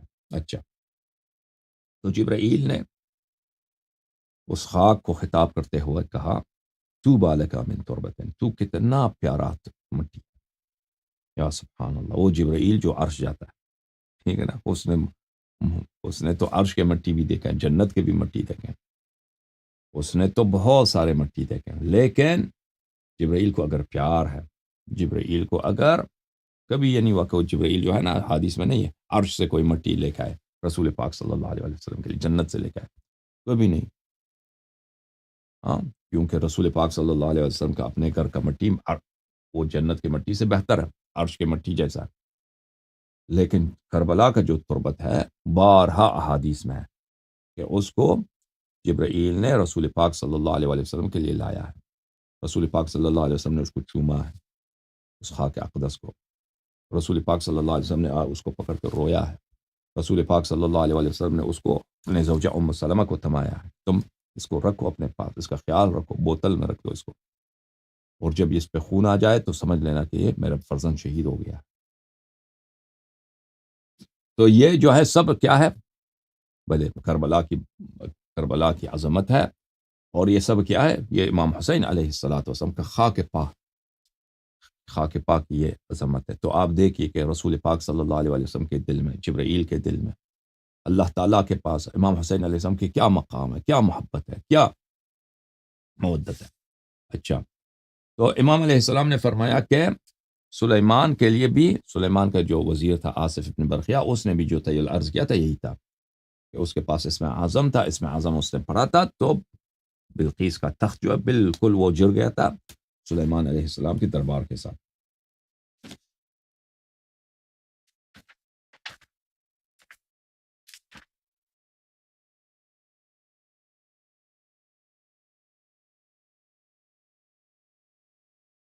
ملاحظہ فرمائی کامل الزیارات میں حدیث ہے صفحہ نمبر 178، یہ حدیث نمبر 20 ہے۔ یہ باب کون سا باب ہے میرے ناظرین، محترم ناظرین؟ بکاء الملائکۃ علی الحسین ابن علی علیہم السلام، ملائکہ کا گریہ کرنا امام حسین علیہ السلام، اس باب میں۔ اچھا، حدیث کہتا ہے میں حضرت امام جعفر صادق علیہ الصلوۃ والسلام کے پاس گیا، عرض کیا جعلت فداک ما اقل بقاءکم اہل البیت علیہم السلام واقرب آجالکم بعضها من بعض مع حاجت هذا الخلق الیکم۔ میں نے عرض کیا مولا، ہماری کتنی بدقسمتی ہے کہ آپ اہل بیت علیہم الصلوۃ والسلام کی عمر کم ہوتی ہے، دوسرے دیکھیں کوئی 100 سال 120 سال رہتا ہے، کوئی 90 سال، کوئی 80 سال، ٹھیک ہے نا؟ اور آپ کے آبائے گرامی جو ہیں سب کم عمری میں شہید ہو گئے۔ رسول پاک صلی اللہ علیہ وسلم 63 سال، امیر المؤمنین علیہ السلام 63 سال، امام حسین علیہ الصلوۃ والسلام 47 سال، امام حسین علیہ السلام اسی طرح 57 سال، آپ کے بابا، آپ کے جد اسی طرح کم عمری میں شہید ہو گئے، حالانکہ سب خلق کو آپ کی حاجت ہے، آپ سے ان کو آپ کے حاجت مند ہیں۔ بھلے حضرت امام جعفر صادق علیہ السلام نے فرمایا ان لکل واحد منا صحیفۃ فیہ ما یحتاج الیہ ان یعمل به فی مدته۔ حضرت امام جعفر صادق علیہ السلام نے فرمایا یہ حدیث جو ہے، یہ جو صحیفے کی بات ہے، یہ مختلف احادیث میں موجود ہے کہ ہر امام کے لیے اللہ کی جانب سے ایک ان کے پاس ایک کیا ہے، ایک عمل نامہ ہے، ایک کتاب ہے کہ اس کتاب میں موجود ہوتا ہے کہ انہوں نے کن چیزوں کو زندگی میں انجام دینا ہے، ٹھیک ہے نا؟ ہمارے ہر ایک کے پاس، ہر امام کے پاس ایک صحیفہ ہوتا ہے، یعنی ایک کتاب ہوتا ہے، اس کتاب میں لکھا ہوا ہوتا ہے، اور یہ اللہ کی جانب سے جبرائیل لے کے آیا تھا رسول پاک صلی اللہ علیہ وسلم کے پاس کہ آپ نے اپنی زندگی میں کون سے کام کرنے ہیں۔ فَإِذَا انْقَضَى مَا فِيهَا مِمَّا أَمَرَ بِهِ عَرِفَ أَنَّ أَجَلَّهُ قَدْ حَضَرَ۔ اور جب امام، کوئی بھی امام ہو تو وہ اپنے کتاب میں دیکھ لیتا ہے کہ میں نے جو اعمال انجام دینے تھے وہ تو میں نے انجام دے دیے ہیں، تو امام علیہ السلام اس وقت جان لیتا ہے کہ ان کی اجل قریب ہے، شہادت قریب ہے۔ وَأَتَاهُ النَّبِيُّ صلی اللہ علیہ وآلہ وسلم ينعى إلیہ نفسہ وأخبرہ بما لہ عند اللہ، اور اس وقت رسول پاک صلی اللہ علیہ وآلہ وسلم آتے ہیں ہر امام کے پاس اور اس کو خبر دے دیتے ہیں کہ اب آپ کا جو ہے شہادت قریب ہو چکا ہے، اور اللہ تعالیٰ نے آپ کے لیے بہت بڑے مقامات، بہت عالی مقامات اللہ تعالیٰ نے آپ کے لیے آمادہ کر رکھا ہے، آپ عالم بقا تشریف لا رہے ہیں۔ عفواً میرے محترم ناظرین،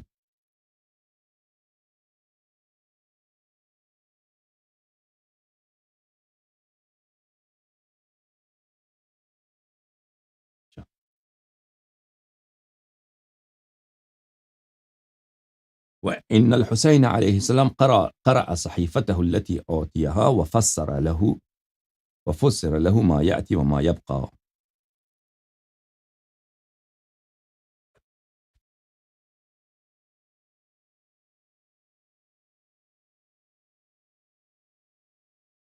امام حسین علیہ السلام نے آپ کے پاس بھی صحیفہ تھا، انہوں نے اپنے صحیفے کو پڑھا، اور صحیفے میں بہت ساری چیزیں تھیں، بعض چیزیں پوری ہو گئیں، بعض چیزیں بھی پوری ہونے باقی تھیں جب وہ جنگ کے لیے نکل پڑے۔ فكانت تلك الأمور التي بقيت أن الملائكة سألت الله تعالى في نصرته فلأذن لهم۔ ان چیزوں میں سے جو پوری ہونی تھی ان میں سے ایک یہ تھا کہ ملائکہ نے اللہ تعالیٰ سے دعا کیا تھا کہ اللہ ہمیں اجازت دے، ہمیں طاقت دے دے کہ ہم امام حسین علیہ السلام ہمیں فرصت دے دے، توفیق دے دے کہ ہم چلیں امام حسین علیہ السلام کی نصرت کے لیے۔ اور ملائکہ آئے اور انہوں نے جنگ کی تیاری کر لی، وتأہبت لذلك حتى قتل، وہ آمادہ تیاری میں تھے ملائکہ کہ امام حسین علیہ السلام کی شہادت واقع ہو گئی۔ فنزلت الملائکہ وقد انقطعت مدته وقتل علیہ السلام، ملائکہ تشریف لائے اور ملائکہ نے دیکھا کہ امام حسین علیہ السلام شہید ہو چکے ہیں اور ان کی مدت حیات پوری ہو چکی ہے۔ فقالت الملائکہ یا رب اذنت لنا بالانحدار واذنت لنا فی نصرته فانحدرنا وقد قبضته، ملائکہ نے اللہ سے شکوہ کیا کہ اللہ تعالیٰ اس میں کیا حکمت ہے، آپ نے ہمیں اجازت دے دی کہ ہم دنیا میں آ جائیں اور آپ نے ہمیں اجازت دی کہ ہم امام حسین علیہ السلام کی نصرت کریں، اور ہم جب یہاں آئے ہیں نصرت کے لیے تو وہ شہید ہو چکے ہیں، اس میں کیا سر ہے؟ بلے کیا سر ہے؟ فأوحى الله تبارك وتعالى إليهم أن الزموا قبته حتى ترونه وقد خرج فانصروه، تو اللہ تعالیٰ نے ملائکہ کو وحی بھیجا، پیغام بھیجا کہ تم انہی کے گنبد شریف، انہی کے قبے کے ساتھ، انہی کے کیونکہ حضرت امام جعفر صادق علیہ السلام کے زمانے میں روایت میں یہ ملتا ہے کہ ان بلڈنگ تھا وہاں پر تعمیر کی گئی تھی امام جعفر صادق علیہ السلام کے زمانے میں، امام حسین علیہ السلام کے مزار پر۔ تو شروع میں تو وہاں پہ کوئی تعمیر نہیں تھی، بعد میں وہاں پہ اسٹرکچر بنایا گیا تھا۔ تو بہت سارے روایات میں ہے کہ ائمہ علیہ السلام نے زائرین کو بتایا کہ اس دروازے سے جاؤ، اس دروازے سے نکل جاؤ، تو اسے پتہ چلتا ہے کہ اس زمانے میں بلڈنگ تھا۔ تو تم امام حسین علیہ السلام کے قبہ شریف، یعنی بعد میں جو قبہ بنے گا، ابھی قبہ نہیں ہے، جب ملائکہ امام حسین علیہ السلام کی شہادت ہوئی تو وہاں پہ قبہ بلڈنگ تو نہیں تھا، قبہ بعد میں بنی ہے، تو تم وہاں پہ رہو اور بعد میں قبہ بنے گا تو اس قبے کے ساتھ تم رہو، قبہ یعنی گنبد۔ اور ایک وقت آئے گا کہ امام حسین علیہ السلام رجعت میں دوبارہ دنیا میں تشریف لائیں گے، تو اس وقت ان کی تم نصرت کرنا۔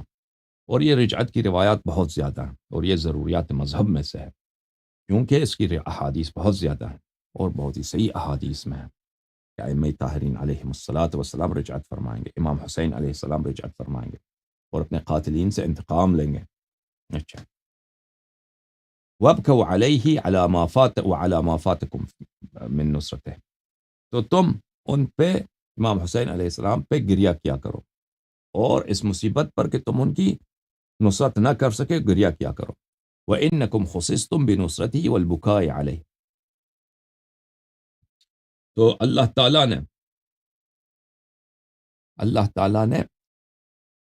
تعالیٰ نے فرمایا کہ میں نے تم ملائکہ کو مخصوص کیا ہے اس بات کے لیے کہ تم امام حسین علیہ السلام کے ذریح کے ساتھ رہنا اور ان پہ گریہ کرتے رہنا اور ان کی ماتم کرنا۔ فبکت الملائکۃ حزنا وجزعا علی ما فاتهم من نصرۃ الحسین علیہ السلام، اور یہ ملائکہ بہت سارے روایات میں موجود ہیں میرے محترم ناظرین، یہ ملائکہ ہمیشہ ان کے جو زلف مبارک ہوتے ہیں، ان کے جو بال ہوتے ہیں، اس پہ کبھی کنگھی نہیں ہوتا، شعثا غبرا، اور ان کے سر پر ہمیشہ غبار ہوتا ہے، مٹی آلود ہوتے ہیں، خاک آلود ہوتے ہیں، یعنی جل بالکل ماتم زدہ، ٹھیک ہے نا۔ اور تو یہ ملائکہ کیا کرتے ہیں؟ فبکت الملائکۃ حزنا وجزعا علی ما فاتهم من نصرۃ الحسین علیہ السلام، حزن کے ساتھ اور جزع کے ساتھ یہ ملائکہ روتے، ہمیشہ روتے ہیں، یہ حزین ہیں اور یہ بے قرار ہیں۔ اب ان کی بے قراری کیسی ہے میرے محترم ناظرین؟ اب جو بھی اس حدیث میں نہیں لکھا اور دوسری احادیث میں جو ہے وہ بھی نہیں لکھا کہ ان کی بے قراری کس طرح ہے۔ ہر شخص کی بے قراری مصیبت کے لحاظ سے ہوتا ہے۔ روایات میں یہی ہے کہ وہ کیا ہیں، وہ ان کے زلف مبارک کیا ہیں، ان پہ کنگھی نہیں ہوتی ہے، اور وہ جو ہے ہمیشہ غبار آلود ہوتا ہے، ان کے بدن مبارک ہمیشہ خاک آلود ہوتے ہیں اور ہمیشہ روتے ہیں امام حسین علیہ السلام پر، اور امام حسین علیہ السلام کے زوار کی وہ اور زائرین کے لیے وہ دعا کرتے ہیں۔ فَإِذَا خَرَجَ يَكُونُونَ مِنْ أَنصَارِهِ، اور جب امام حسین علیہ السلام خروج کریں گے تو یہ ملائکہ انصار امام حسین علیہ السلام سے ہوں گے۔ تو اس حدیث شریف میں آپ نے دیکھا، اور یہ حدیث بہت زیادہ ہے کہ یہ ملائکہ جزا کرتے ہیں اور یہ ہمیشہ ان کی صورت مبارک پہ مٹی ہوتی ہے، خاک ہوتا ہے، ٹھیک ہے نا.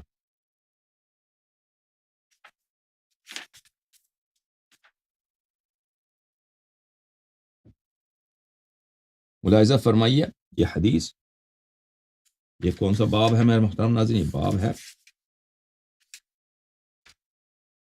بکاء السماء والارض علی قتل الحسین علیہ السلام، امام حسین علیہ السلام کی شہادت پہ زمین و آسمان کا گریہ.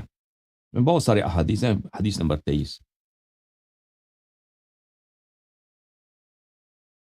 راوی نقل کرتے ہیں حضرت امام جعفر صادق علیہ السلام سے، سألته فی طریق المکہ ونحن نرید المدینہ، فی طریق المدینہ ونحن نرید المکہ، ہم مدینے سے مکے کی طرف جا رہے تھے، راستے میں تھے، تو میں نے حضرت امام جعفر صادق علیہ السلام سے پوچھا، یا ابن رسول اللہ ما لی اراک کئیبا حزینا منکسرا، میں نے پوچھا یہ میرے مولا وجہ کیا ہے، آپ مکے کی طرف جا رہے ہیں، بہت ہی غمزدہ ہیں، بہت ہی غمزدہ ہیں، بہت ہی آپ حزین لگتے ہیں، اور منکسرن آپ بالکل شکستہ لگتے ہیں، ٹوٹے ہوئے لگتے ہیں. منکسرن یعنی ایک شخص جو بالکل غم سے ٹوٹا ہوا ہو، آپ اس طرح لگتے ہیں.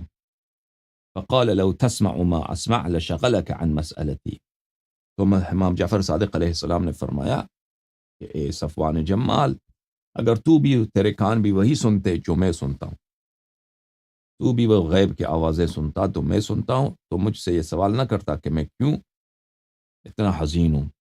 میں نے پوچھا فما الذی تسمع، میں نے عرض کیا کہ آپ کیا سنتے ہیں، آپ کو کیا سنائی دے رہی ہے؟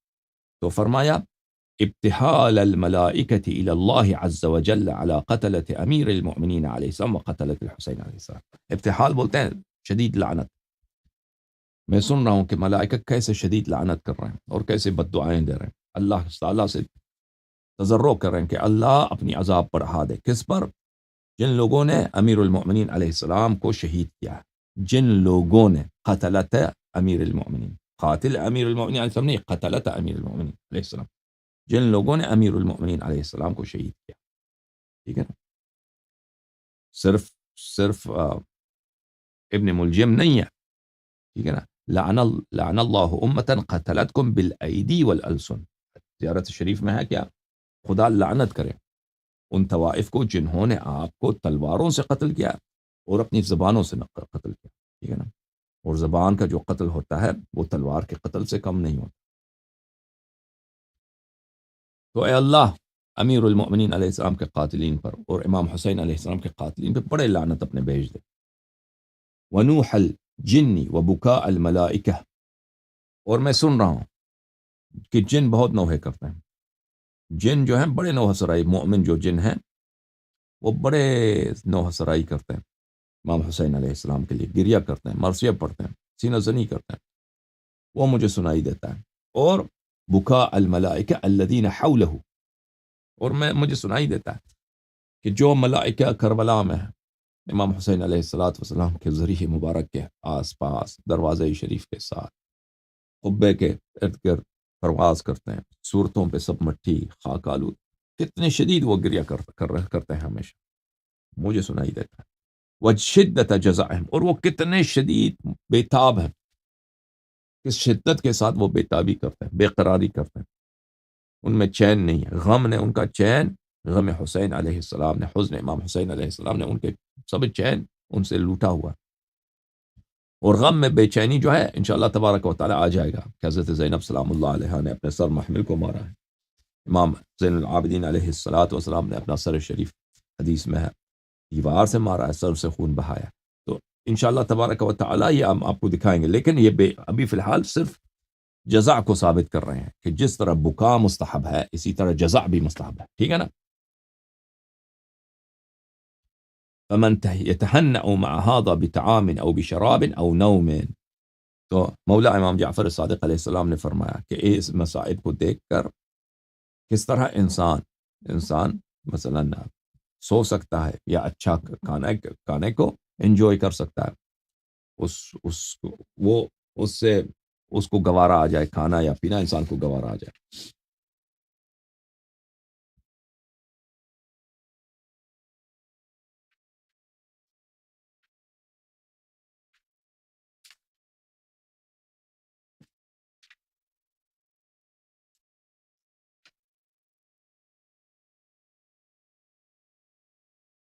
عزیزو یہ باب ہے کامل الزیارات میں، ثواب و من بکل علی الحسین ابن علی علیہ السلام، جو شخص امام حسین علیہ السلام پہ کریا کرتا ہے اس کی ثواب، ٹھیک ہے نا۔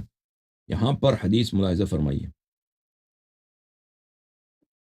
حدیث نمبر 2، ہمارے آقا ہمارے سید حضرت امام جعفر صادق علیہ السلام سے روایت ہے، ان البکاء والجزع مکروہ للعبد فی کل ما جزع، گریہ کرنا دنیائی امور کے لیے، ٹھیک ہے نا، ہم دنیا والے دنیائی امور کے لیے گریہ کرتے ہیں، بے قراری کرتے ہیں، جزا کا اظہار کرتے ہیں، بے قرار ہو جاتے ہیں، اور کپڑے پھاڑ دو، سینے پہ مار دو، دنیائی امور کے لیے، ٹھیک ہے نا، مثلا کسی کی طلاق ہو گئی ہے یا کوئی دکان میں خسارہ ہو گیا، کس طرح کی باتوں کے لیے، یہ سب مکروہ ہے، یا کوئی آپ کا عزیز مر گیا، یہ سب باتیں مکروہ ہیں، ما سوا ما خلا البکا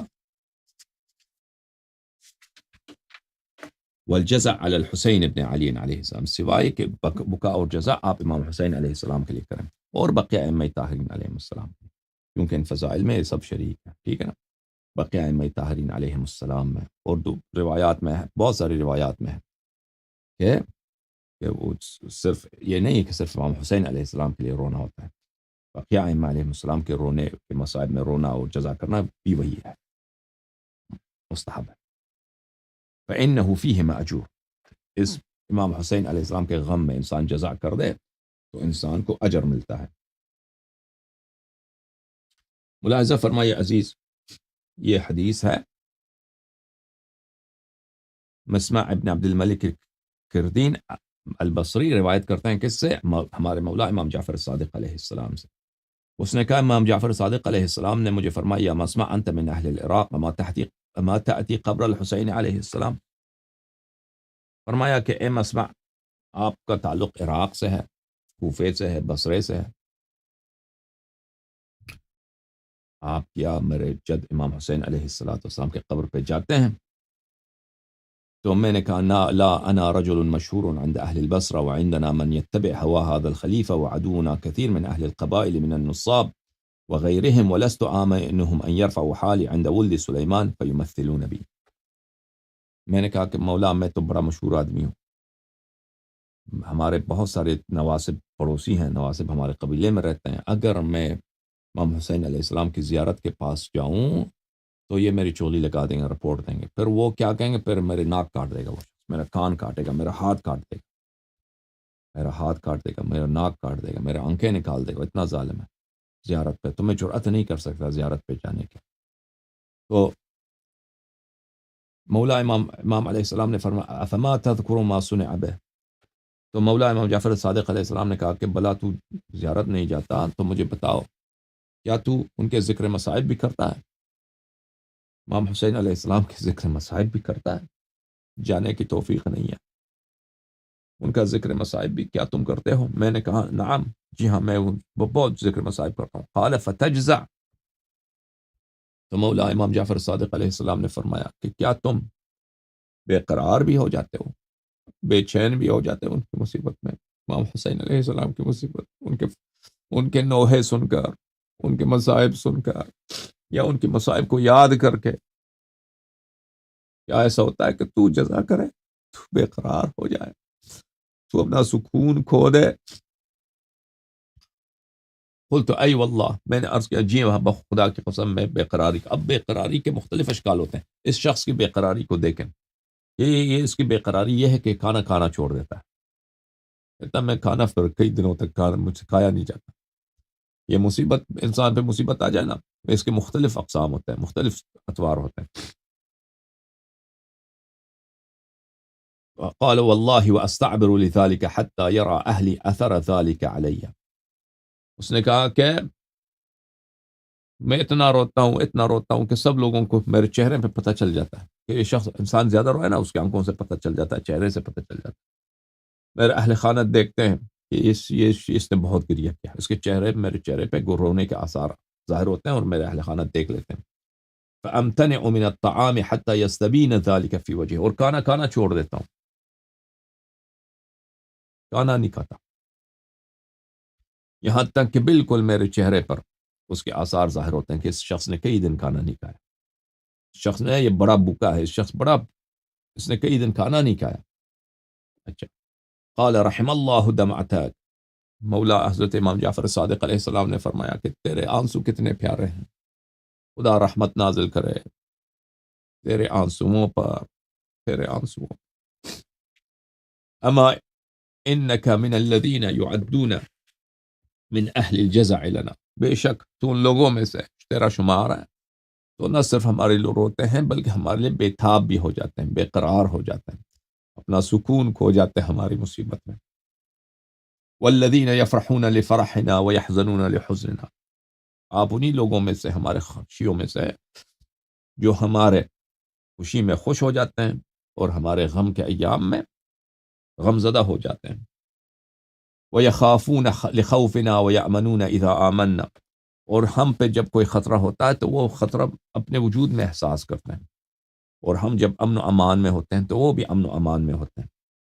اما انک سترى عند موتک حضور آباء لک ووصیتهم ملک الموت بک، اور جب تیرے موت کا وقت آئے گا اے مسمع، تو یاد رکھنا کہ تو دیکھے گا کہ میرے آباء طاہرین علیہم السلام، رسول اللہ صلی اللہ علیہ وآلہ، امیر المؤمنین علیہ السلام، امام حسین علیہ السلام، امام حسن علیہ السلام، ائمہ اطہار علیہم السلام تیرے بستر مرگ پر تشریف لائیں گے۔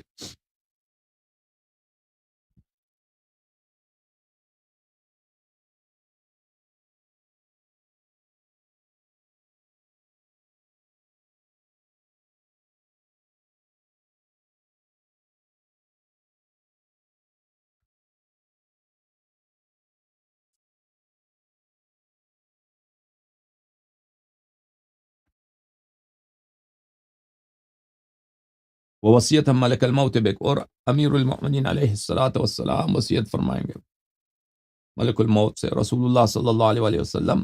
وصیت عربی زبان میں سفارش کو بولتے ہیں، سفارش کریں گے، حکم دیں گے اس کو، یہ ہمارا شیعہ ہے، یہ ہمارا شیعہ، یہ ہمارا مومن ہے، یہ ہمارا محب ہے، اس نے یہ ہمارے امام، میرے فرزند امام حسین علیہ السلام کے غم پہ بڑا روتا تھا، یہ میرے فرزند حضرت زینب سلام اللہ علیہا کے غم میں بڑا روتا تھا، میرے نور عین حضرت ابو الفضل عباس علیہ السلام کا نام سن کے بڑا روتا تھا، میرے نور عین حضرت قاسم علیہ الصلوۃ والسلام کے مصائب رو سن کے بڑا روتا تھا۔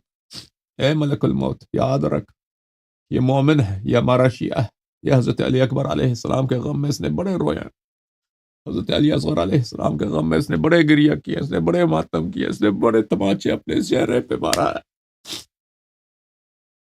اس نے بڑے بڑے بہت ہی گریہ کیا، بہت ہی بے چینی کا اظہار کیا ہے۔ تو ائمہ طاہرین علیہ السلام تیرے موت کے وقت آئیں گے، اور یہ احادیث بہت زیادہ ہے میرے ناظرین، یہ روایات، افسوس افسوس جماعت عمریہ کے ساتھ گفتگو ہوتی ہے اور ہم محروم رہتے ہیں اس بات سے کہ آپ کے لیے بہت سارے احادیث، بہت سارے مختلف ابواب میں جو جماعت عمریہ سے متعلق نہیں ہے، آپ کے لیے پڑھیں۔ یہ بہت زیادہ احادیث ہے کہ موت کے وقت ہر انسان کو، چاہے مومن ہو چاہے کافر ہو، اس کو امیر المؤمنین علیہ السلام نظر آتے ہیں، ائمہ طاہرین علیہم الصلوۃ والسلام مومنین کو نظر آتا ہے، اور مومن کو سفارش کرتے ہیں، مومن کے لیے وہ ائمہ طاہرین علیہ السلام جنت کی بشارت لے کے آتے ہیں، بلکہ جنت اس کو دکھاتے ہیں، یہ دیکھو جنت یہ تیری جگہ ہے، کیا تم ادھر آنا چاہو گے یا واپس دنیا میں اپنے بچوں کے پاس جانا چاہتے ہو؟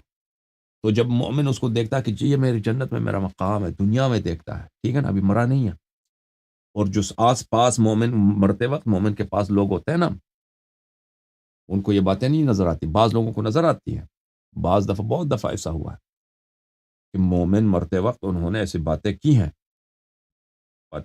کہ مومنین نقل کرتے ہیں، آپ کے گھرانے میں بھی ایسا شاید ہوا ہو، ٹھیک ہے نا، کہ مرتے وقت انہوں نے شہادت دی ہے کہ ہم دیکھ رہے ہیں، انہوں نے ایسے جملے کہے ہیں، مومنین میں ایسے بہت سارے ہیں، اخیار میں، مومنین میں، تو ہمارے گھرانے میں بھی یہ ہوا ہے، مرتے وقت ہمارے مرحوم ماموں صاحب تھے، انہوں نے ان کے وفات کے وقت، اور میں نے بہت سارے اپنے گھر کے بزرگوں سے سنا، کیونکہ ہم نے ان کو نہیں دیکھا تھا، وہ ہماری پیدائش سے بہت پہلے، جب ہماری والدہ بھی چھوٹی نہیں، تو انہوں نے کہا تھا وہ وفات کے وقت فرما رہے تھے کہ وہ خود بھی عالم دین تھے، نوجوانی میں ان کی وفات ہوئی تھی، بہت سارے لوگ علماء آئے تھے ان کے، کیونکہ وہ زخمی ہو گئے تھے، وفات کا وقت تھا، تو آئے تھے تو انہوں نے شہادت دیا اور سب لوگ رو رہے تھے، بڑے بڑے علماء رو رہے تھے کہ کتنا خوش نصیب ہے کہ اس نے مرتے وقت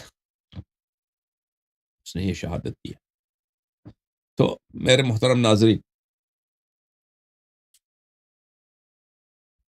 تو یہ بہت زیادہ روایات میں ہے، اور روایات میں یہ ہے کہ مومن کے ارد گرد جو لوگ ہوتے ہیں نا، ان کو نہیں سمجھ آتی، وہ سنتے نہیں اس باتوں کو، ان کے کانوں سے، ان کے کانوں پہ پردے ہوتے ہیں، لیکن وہ مومن جو ابھی مر رہا ہے، وہ احتضار کی حالت میں ہے، وہ اس کو یہ باتیں سمجھ آ جاتی اور دیکھ لیتا ہے۔ یہ بہت ساری احادیث میں ہے، ائمہ طاہرین علیہ السلام تشریف لاتے ہیں، پھر جنت اس کو دکھا دیتا ہے۔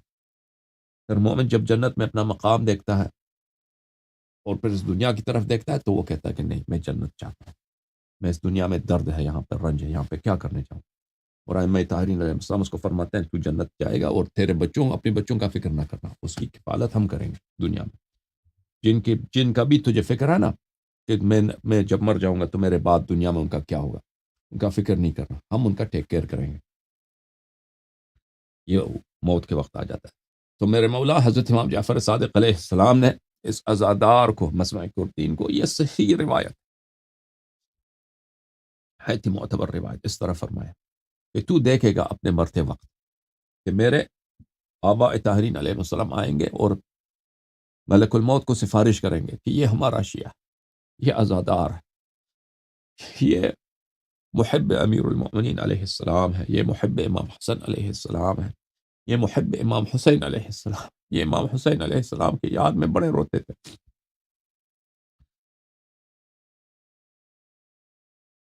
وما یلقونک به من البشارت افضل، اور تجھے جو خوشبر خبریات دیں گے اس وقت، اے مسمع، میرے آبا، میرے جد، میرے نانا سلام اللہ علیہ،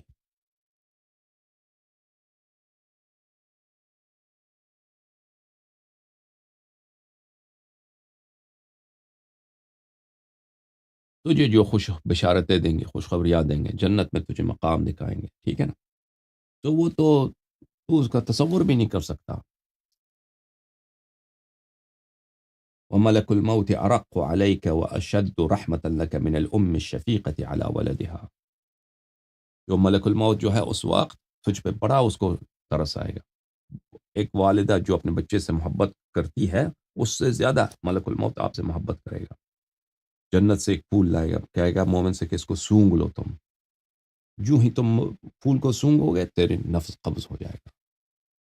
بس وہی کوئی کسی آپ دیکھتے ہیں نا کہ وہ درد میں، مومن درد میں نہیں ہوتا، مومن درد میں نہیں ہوتا وہ، لیکن وہ آپ کو اس طرح نظر آتا ہے کہ وہ درد میں ہے مرتے وقت۔ اچھا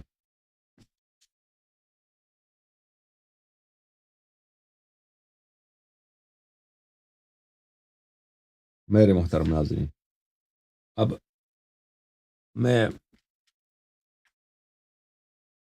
جزا کے متعلق ایک روایت پیش کروں آپ کی خدمت میں، اب جو ہے نا آ،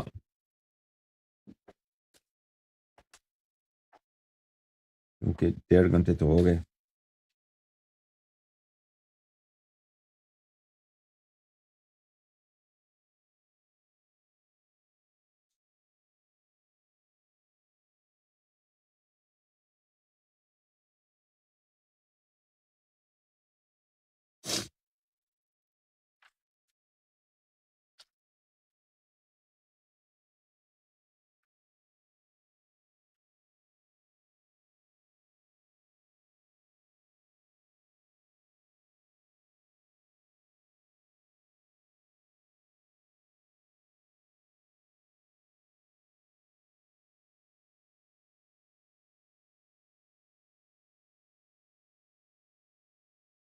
میں کہ حضرت امام زین العابدین علیہ السلام کے حضور میں جب لوگوں نے ماتم کیا تھا تو وہ کس طرح ماتم تھا، ٹھیک ہے نا، وہ آپ کو دکھا دیتے ہیں،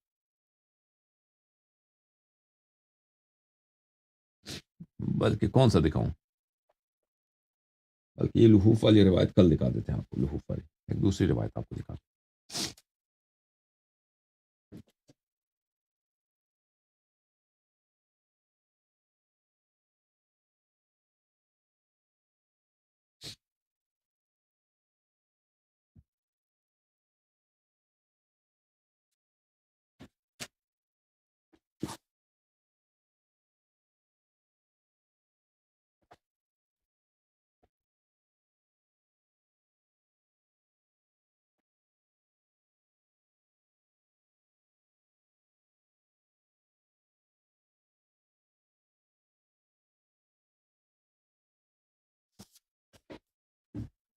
یہ کتاب بحار الانوار الجامع لدرر اخبار الائمۃ الاطہار علیہم السلام، جلد نمبر 45 ہے، صفحہ نمبر 115، حضرت زینب سلام اللہ علیہ کا ماتم، خونی ماتم ملاحظہ فرماتے ہیں۔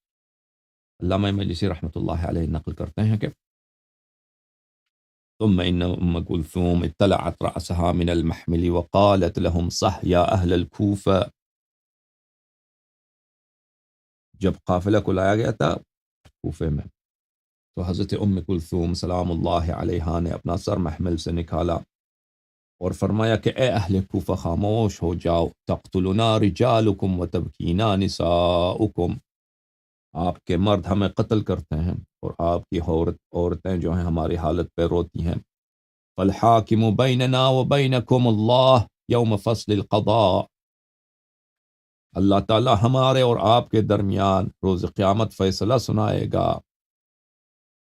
فبینما ہی تخاطبہن اذا بزجة قد ارتفعت، حضرت ام کلثوم سلام اللہ علیہا ابھی خطاب کر رہی تھیں کہ ایک دفعہ ہر طرف سے ایک شور اٹھا، رونے کی آوازیں بلند ہو گئی، گریہ گزاری کے اور ماتم کے آواز بلند ہو گئے ہر طرف سے۔ فَإِذَا أَتَوْهُمْ بِالرُّؤُوسِ، سب نے نظر ڈالا، دیکھا کہ نیزوں کے نوکوں پر، رؤوس مطہرہ کو، اہل بیت طاہرین علیہم الصلاۃ کے سروں کو لایا جا رہا ہے۔ یقدمہم رأس الحسین علیہ السلام، سب سے آگے کس کا سر تھا؟ سب سے آگے سر شریف تھا ہمارے مظلوم آقا امام حسین علیہ السلام کا، وہو رأس ظہری قمری اشبہ الخلق برسول اللہ صلی اللہ علیہ وآلہ، اور وہ ایک ہی نہایت ہی خوبصورت، چاند سے زیادہ اس کا حسن تھا، رسول پاک صلی اللہ علیہ وآلہ وسلم سے شبیہ ترین چہرہ تھا ان کا، جو ابھی نو کے سنا پر ہے۔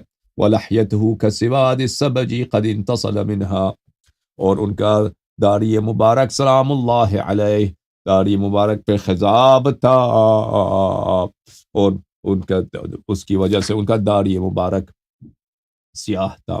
وَوَجْهُ دَارَةٌ قَمَرٌ طَالِعٌ، اور ان کا چہرہ مبارک بالکل قمر جیسا نورانی، نو کے سنا پر۔ والرمح تلعب بها یمینا وشمالا، اور جس شخص کے ہاتھ میں، جس ملعون کے ہاتھ میں نیزہ تھا، وہ نیزے کو کبھی دائیں کی طرف کبھی بائیں کی طرف اس کو پھراتا تھا، اس کو حرکت دے رہا تھا۔ والتفتت زینب فرأت رأس اخیها، حضرت زینب سلام اللہ علیہا نے سر اٹھایا، دیکھا تو ان کا نگاہ مبارک جو پڑا ہے اپنے بھائی کے سر شریف پر، فنتحت جبینہا بمقدم المحمل، تو حضرت زینب سلام اللہ علیہا نے اپنا سر مبارک محمل سے زور سے مارا ہے، حتی رأینا الدم یخرج من تحت قناعها، راوی کہتے ہیں سب لوگوں نے دیکھا کہ زینب سلام اللہ علیہا، ثانی زہرا سلام اللہ علیہا کے چادر کے نیچے سے خون رواں ہے، خون جاری ہوا ہے۔ وَأَوْمَأَتْ إِلَيْهِ بِخُرْقَةٍ وَجَعَلَتْ تَقُولُ، ان کے ہاتھ میں ایک رومال ہے، رومال ہاتھ میں اشارہ کیا سر شریف کی طرف اور فرمایا، یا ہلال لما استتم کمالا غالہ خسفہ فابدأ غروبا، اے میرے بھائی، اے میرے چاند، ابھی تو کامل چاند بھی نہیں بنا تھا، اے زینب کے چاند، ابھی تو تیرا وقت باقی تھا، تجھے کس کی نظر لگ گئی ہے، پردہ تجھ پہ آ گیا ہے اور تو نے غروب کیا ہے۔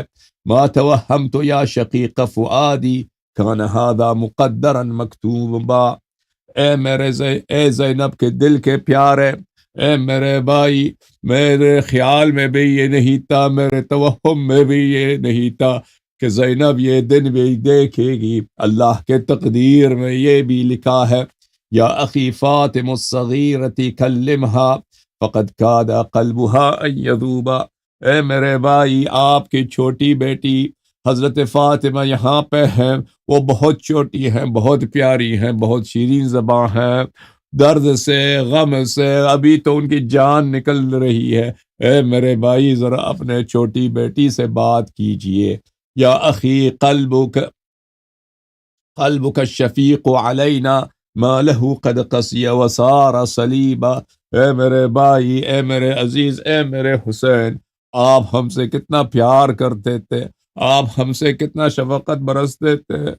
مالک قد قسی وصار صلیبا، کیا ہوا ہے؟ آج زینب آپ کو پکار رہی ہے اور آپ جواب نہیں دے رہے۔ آج زینب آپ کو پکار رہی ہے اور زینب سے آپ آج شفقت نہیں فرما رہے۔ یا اخی لو ترى علی لدی الاسری مع الیتم لا یطیق وجوبا۔ اے میرے بھائی، اے زینب کے سردار، اے زینب کے سالار، یا حسین، اپنے بیٹے علی علیہ السلام کی طرف دیکھ لے، اپنے بیٹے حضرت سید الساجدین علیہ السلام کی طرف ایک نظر ڈال دیجئے۔ وہ اسرا کے ساتھ ہے، ایتام کے ساتھ ہیں، ایتام ان سے کچھ ماں پوچھ رہے ہیں، لیکن ان میں جواب دینے کی طاقت نہیں ہے، ان کے پاس ان کے لیے کوئی جواب نہیں ہے۔ کلما اوجعوه بالضرب ناداک بذل یغیظ دمعا سکوبا۔ ہر دفعہ ظالم آتے ہیں اور ان کو تازیانے مارتے ہیں۔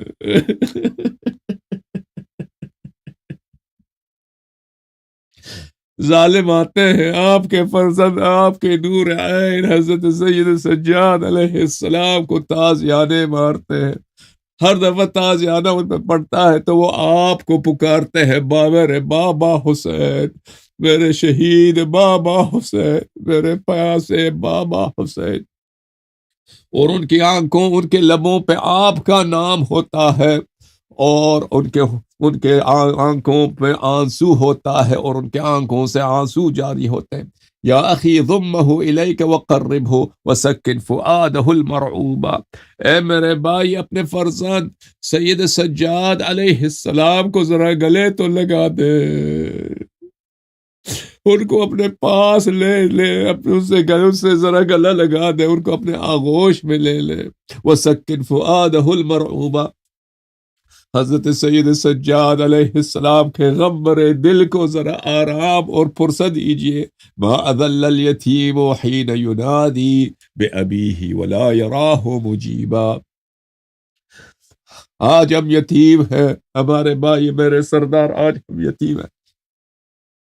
یتیم کتنا خوار ہوتا ہے، کتنا تنہا ہوتا ہے جب وہ اپنے والد کو بلاتا ہے، ولا یراہ مجیبا، لیکن اس کے والد جواب نہیں دیتے۔ اللہم صل علی محمد وآل محمد وعجل فرجہم الشریف۔ اللہم صل علی محمد وآل محمد وعجل فرجہم الشریف۔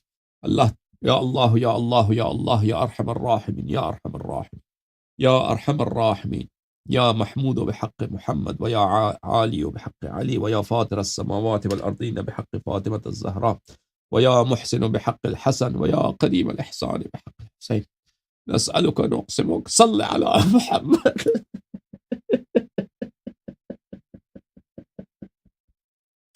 وآل محمد وعجل لوليك الفرج۔ اللهم عجل لوليك الفرج، اللهم عجل لوليك الفرج، اللهم عجل لوليك الفرج، اللهم عجل لوليك الفرج، اللهم صل على محمد وآل محمد وعجل فرجه۔ اور الہ پروردگار، اپنے فرج کے حجت، اپنے حجت کے فرج میں تعجیل فرما، ان کو اذن خروج عنایت فرما، ان کو اذن قیام عنایت فرما، ان کو اذن انتقام عنایت فرما۔ پروردگارا، تیرے جو مقرب ملائکہ ہیں، تیرے جو آسمانی لشکر ہے، ان سب کو ہمارے مولا کے تائید کے لیے، ہمارے مولا کی نصرت کے لیے بھیج دے۔ یا اللہ، دنیا میں جتنے اچھے لوگ ہیں، دنیا میں جتنے حلال ذاتے ہیں، دنیا میں تیرے علم میں جتنے شریف لوگ ہیں، ان کو ہمارے مولا علیہ الصلاۃ والسلام کی امامت سے، ان کے فضائل سے ان کو آشنا فرما، اور ان کو میرے مولا کے فوج میں داخل فرما، اور ان کو میرے مولا کے مقر اور مؤمن بنا دے۔ یا اللہ، تجھے واسطہ ہے محمد و آل محمد علیہ السلام کا، کہ حضرت زینب سلام اللہ علیہا کی مظلومیت اور ان کے اسیری کے منتقم کو اذن انتقام عنایت فرما۔ یا اللہ تجھے واسطہ ہے محمد و آل محمد علیہ السلام کا، تجھے واسطہ ہے حضرت زین العابدین علیہ السلام کا کہ ہمارے مولا حضرت زین العابدین سید الساجدین علیہ السلام کی مظلومیت کے منتقم کو اذن انتقام عنایت فرما، ان کو اذن خروج عنایت فرما، پروردگارا ان کے لشکر میں اضافہ فرما، ان کے دشمنوں اور منکرین کے منہ کو کالا فرما، ان کی کمر کو توڑ دے، پروردگارا ہمارے امام علیہ السلام کے منکرین کے عدد کو کم فرما، ان کے جمع کو متفرق فرما، اور ان پر وہ ظالم ان پر مسلط فرما جو ان پہ کبھی رحم نہ کرے۔ پروردگارہ ہمیں آل محمد علیہ السلام کی خدمت کرنے کی اور ان سے مودت کرنے کی اور ان کی نصرت کرنے کی توفیق عنایت فرما، ہماری گناہوں کو بخش دے، ہمارے اموات کے گناہوں کی مغفرت فرما، ہمارے بچوں کے گناہوں کی مغفرت فرما، ہمیں پروردگارہ شفاعت امام حسین علیہ السلام، شفاعت حضرت زینب سلام اللہ علیہ، شفاعت حضرت ام کلثوم سلام اللہ علیہ، شفاعت حضرت امام زین العابدین علیہ السلام، شفاعت رسول اللہ صلی اللہ علیہ وآلہ، شفاعت امیر المؤمنین علیہ السلام، شفاعت امام حسن، شفاعت حضرت زہرا سلام اللہ علیہم اجمعین نصیب فرما، ہمارے اموات کو اپنے حبیب اور امام حسین علیہ السلام کی شفاعت سے محروم نہ فرما، ہمارے بچوں کو اہل بیت طاہرین علیہ السلام کی شفاعت نصیب فرما، اللہم صلی علی محمد وآلہ محمد۔ پروردگار ہمارا حوائج برآورد بخیر فرما، جن لوگوں نے دعا کے لیے ہاتھ بلند کیا ہے ان کے حوائج برآورد بخیر فرما، اور پروردگارہ جن لوگوں نے ہماری سپورٹ کی ہے ان کے حوائج برآورد بخیر فرما، ان کے اموات کو بخش دے، ان کے مریضوں کو شفا عنایت فرما، اللہم صلی علی محمد وآل محمد۔ آپ سب کا بہت شکریہ، خدا حافظ، خدا حافظ یا علی۔